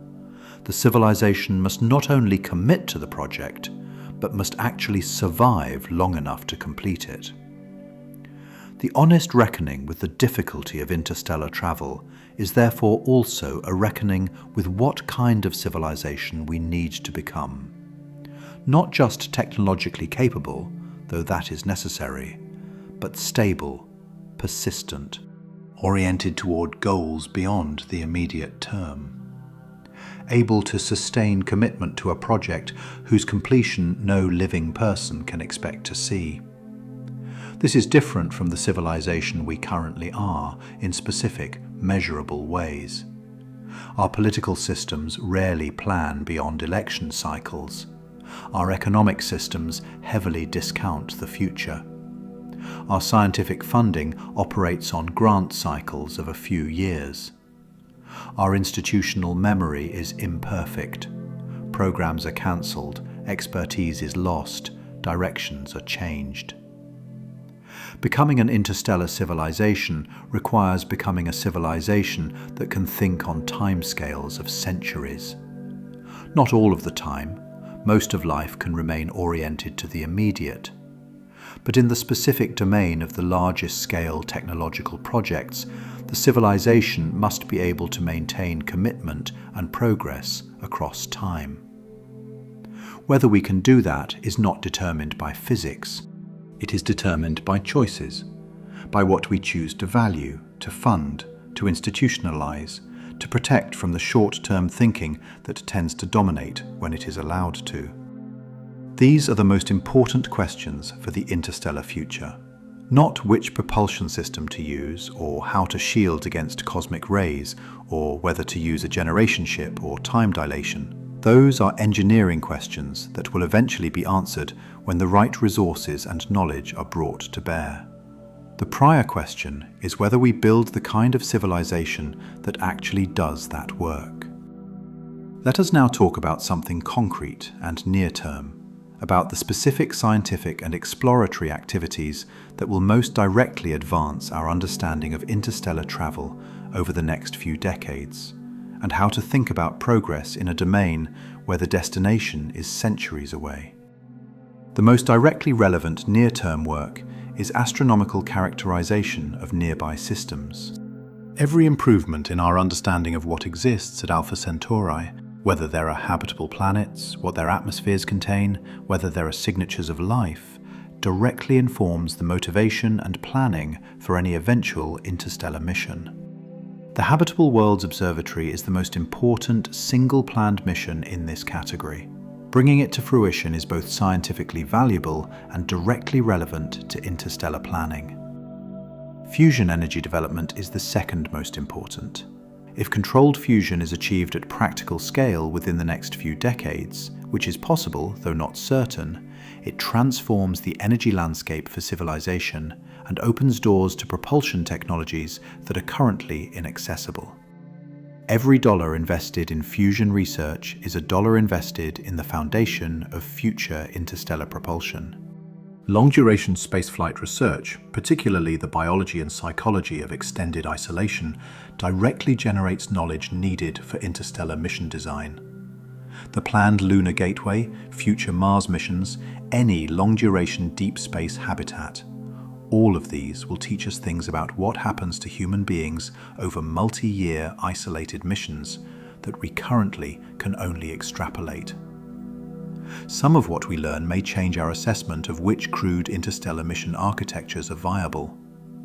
Advances in materials science, particularly in the nanomaterials and metamaterials that might serve as light sail materials for laser push systems, advance one of the specific technological components of the most developed interstellar probe concept.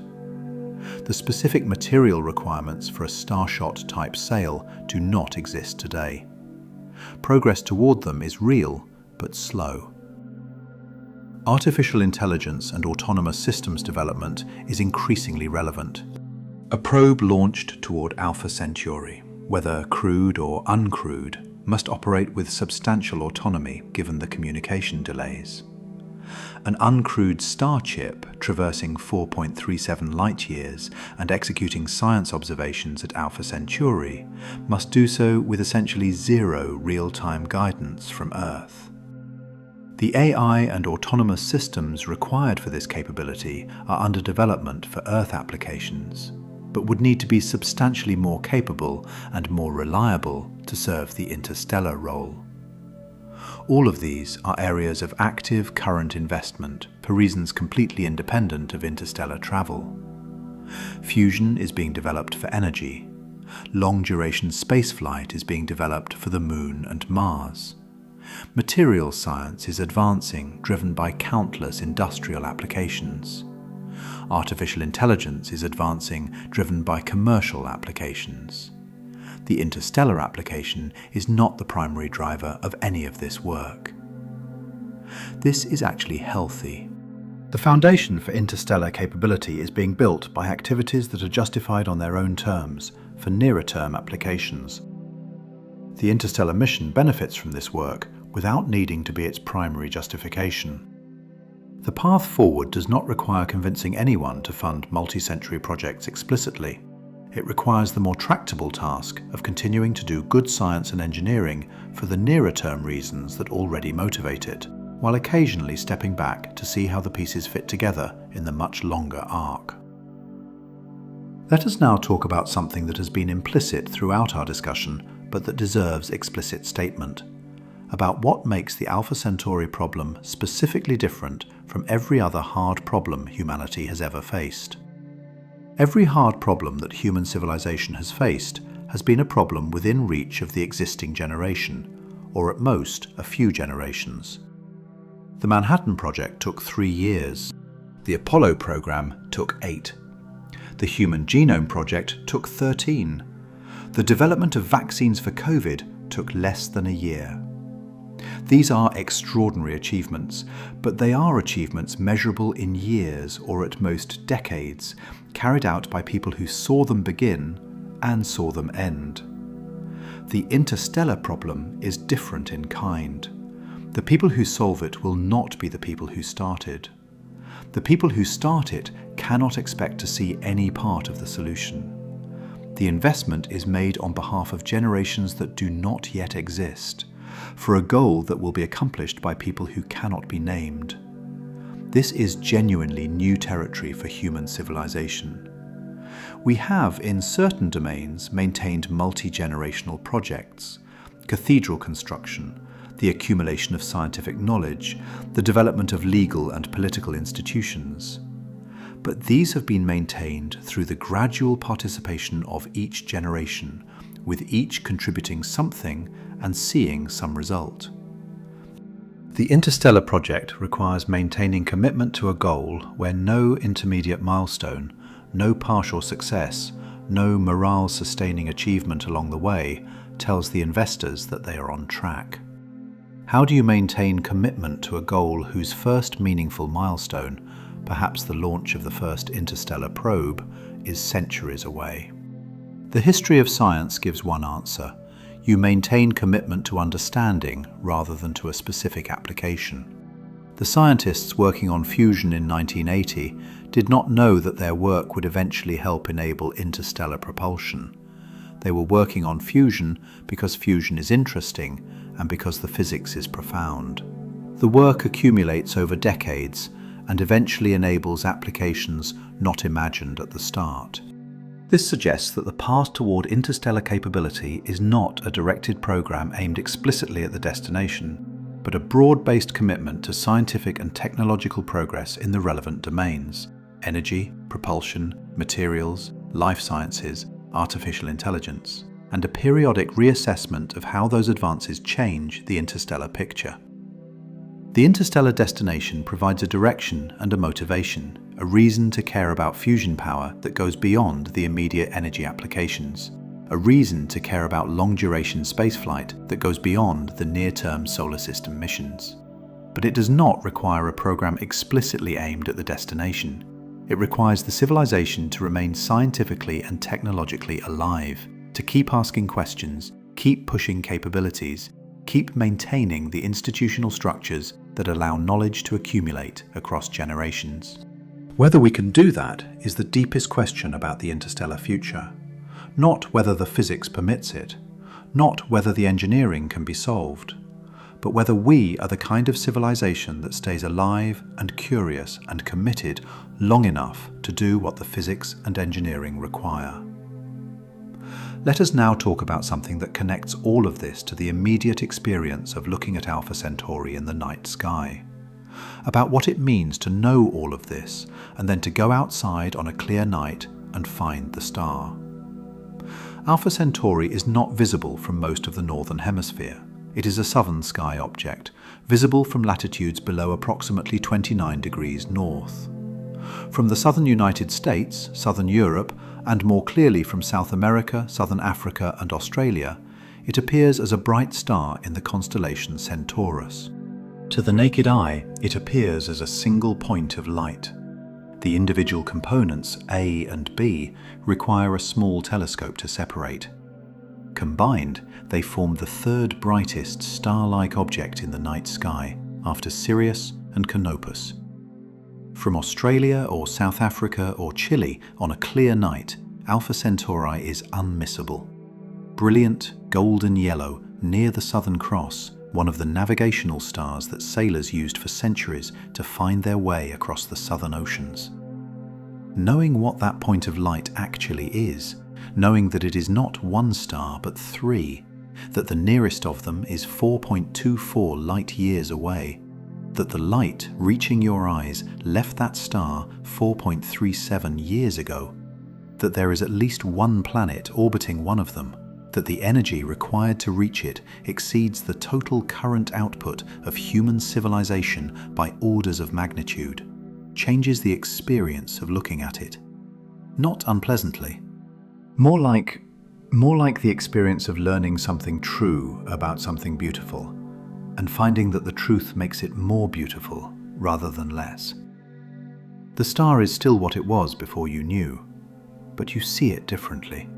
You see not just the light, but the distance, not just the brightness, but the journey, not just a point in the sky, but the nearest frontier. Every human being who has ever looked at a star in the night sky has been looking at an interstellar destination, not as a practical matter, not as something reachable in any near-term sense, but as a statement about what the universe contains and what it would take to reach it. The stars have always been there, marking the outer boundary of human ambition, the places beyond which nothing human has yet gone. Alpha Centauri is the nearest of them. The first stop on a journey that extends across 100,000 light-years of galaxy, and then across millions of light-years to the nearest other galaxy, and then across billions of light-years to the edge of the observable universe. The first step on the longest road imaginable. 4.37 light-years. Absolutely close by cosmological standards, absolutely unreachable by current human standards. The gap between those two facts is the measure of how far we have yet to go. The universe is under no obligation to be easy. It is not easy, but it is traversable in principle because the physics permits it, slowly, with enormous cost, over very long timescales, but permits it. And that permission, the fact that the laws of nature do not absolutely forbid the crossing, is perhaps the most important fact about interstellar travel. Everything else is engineering, very hard engineering, century-scale engineering, but engineering. The light reaching your eyes when you look at Alpha Centauri tonight left that star 4.37 years ago. In those 4.37 years, things have happened at Alpha Centauri that you cannot know. Stellar flares may have erupted. If there are planets with weather systems, storms have formed and dissipated. If there is a planet like Proxima b, it has completed hundreds of orbits of its star since that light departed. You are not seeing Alpha Centauri as it is. You are seeing Alpha Centauri as it was 4.37 years ago. The star you are looking at exists now in a state that you cannot observe for another 4.37 years at minimum, and only then if the light from its current state is strong enough to detect. This is not specific to Alpha Centauri. Every astronomical observation is an observation of the past. Every star in the night sky is seen as it was when the light departed, minutes or years or thousands of years ago. The Andromeda Galaxy is seen as it was 2.5 million years ago. The most distant galaxies visible to the James Webb Space Telescope are seen as they were 13 billion years ago. The universe does not offer real-time observation, it offers only history, light arriving from the past, carrying information about what was. This feature of observation at astronomical distances has a specific consequence for any interstellar mission. An interstellar probe launched toward Alpha Centauri will spend 20+ years travelling to a destination as it currently exists, not as it was when the mission was planned, not even as it was when the mission launched, but as it is in its own present, which the probe will encounter upon arrival. The probe will arrive at a real place in a real state that cannot be known until the probe is there. This means that all pre-mission planning is based on information that is already 4.37 years old when it is received, and will be older still when the mission arrives. The system will have had time to change. Stellar activity cycles, orbital mechanics, any atmospheric changes on any planets, all of this continues between when we observe and when we arrive. This is not a problem unique to interstellar travel. Mars missions also face the issue that observations from Earth are always somewhat behind the current state of Mars. But the timescale difference matters enormously. For Mars, the light travel time is between 3 and 22 minutes, depending on orbital position. For Alpha Centauri, it is 4.37 years. The state of knowledge about the destination is fundamentally more limited in the interstellar case. Let us now talk about something that brings the entire discussion to its most concrete, about a specific number that captures the relationship between human civilization's current capability and the requirement for interstellar travel. The Voyager probes are the furthest reaching demonstrations of human spaceflight capability. Voyager 1 is currently travelling at approximately 17 kilometers per second. This after using Jupiter's gravity in a slingshot maneuver that added significantly to its speed. Without that maneuver, using only the rocket that launched it, it would be moving at approximately 11 kilometers per second.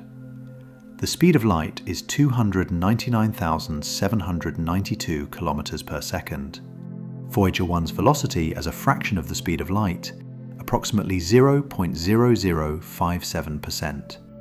Not 5%, not 0.5%, 0.0057%. To travel to Alpha Centauri in 22 years requires 20% of the speed of light. That is 60,000 kilometers per second. The ratio between what we have demonstrated and what we need, approximately 3,500 to 1. We need to go 3,500 times faster than the fastest spacecraft humanity has ever launched. Not 10 times faster, not 100 times faster, 3,500 times faster. This single number contains the full measure of the engineering gap between where we are and where we need to be for even the minimum viable interstellar mission.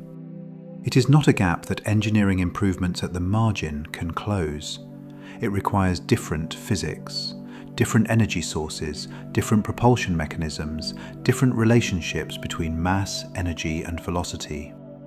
And yet, the gap between the fastest thing humans had ever built in 1903, the Wright Flyer, travelling at approximately 11 kilometers per hour on its first flight, and the first orbital spacecraft in 1957, was a factor of approximately 30,000 in velocity, achieved in 54 years.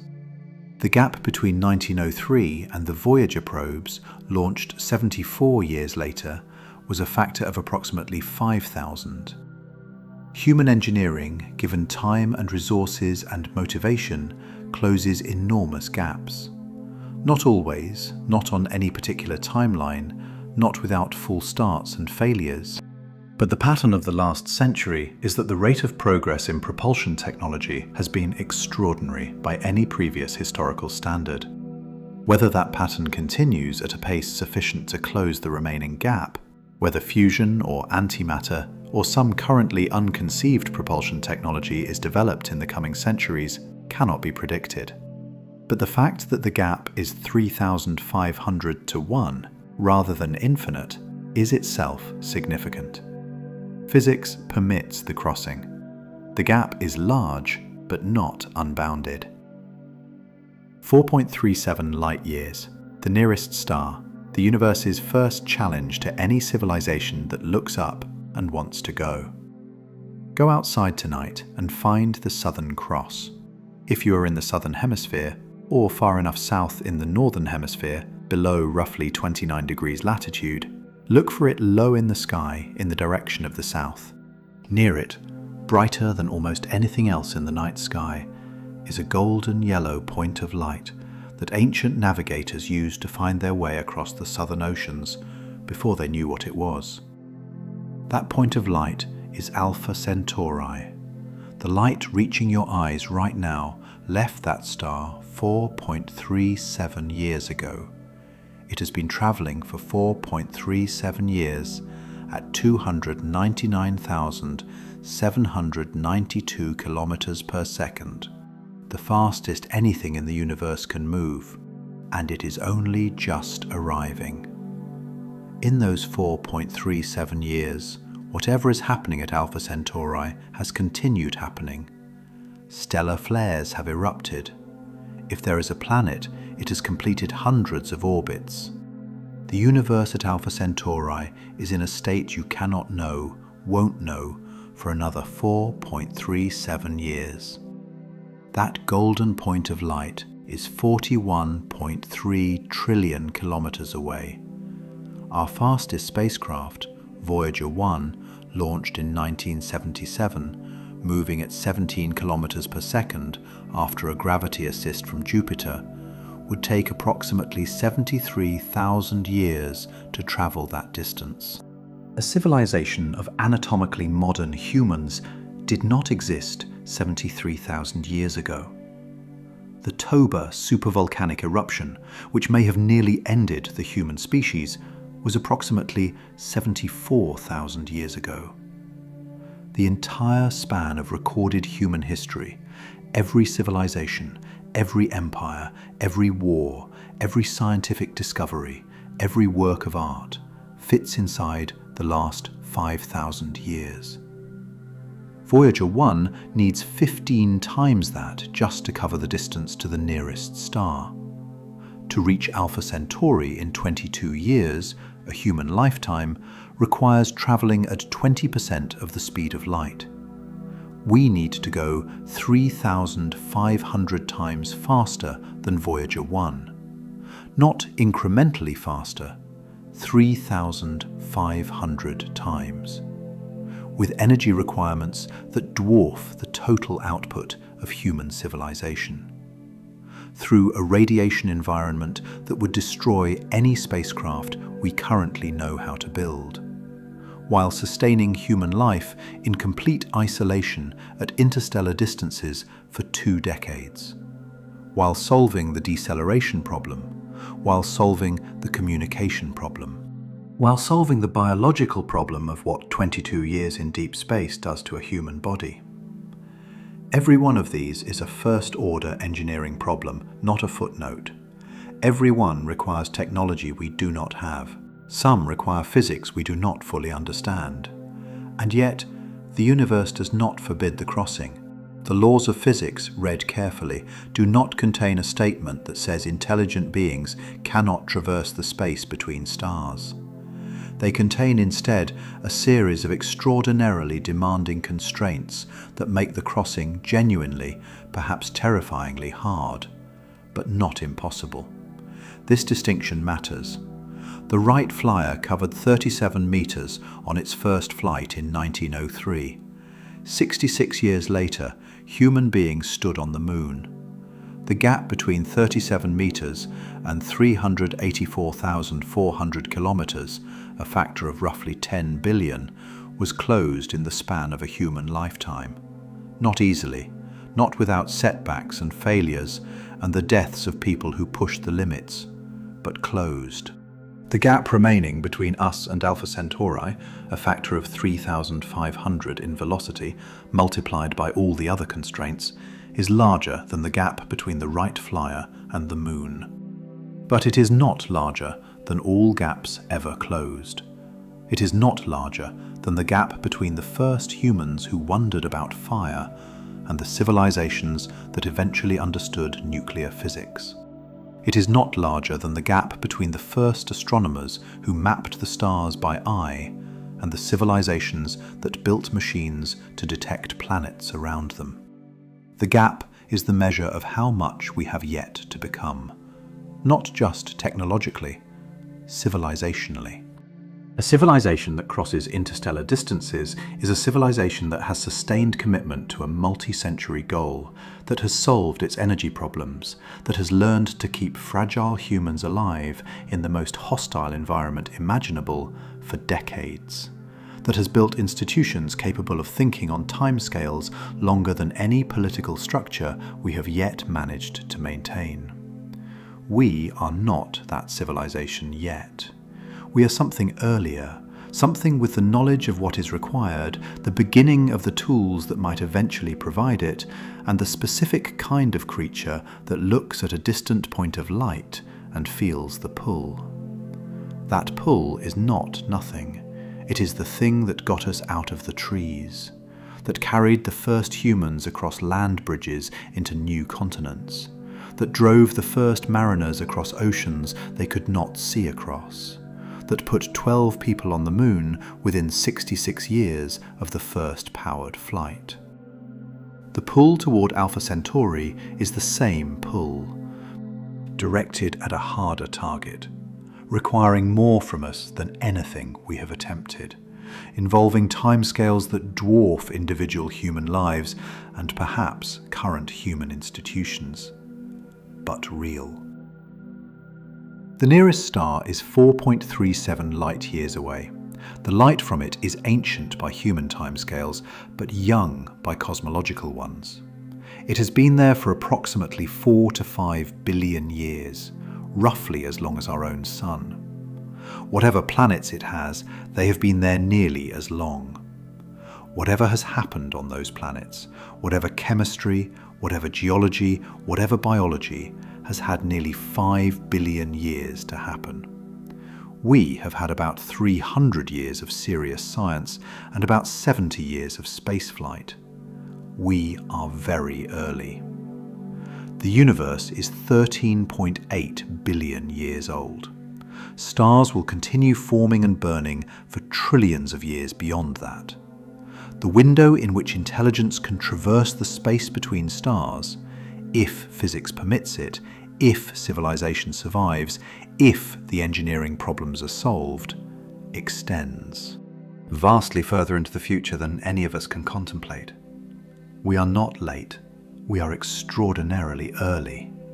And what we do now, the science we pursue, the energy systems we build, the institutions we sustain, the questions we keep asking, is the foundation of everything that comes after. The light that left Alpha Centauri 4.37 years ago is reaching your eyes tonight.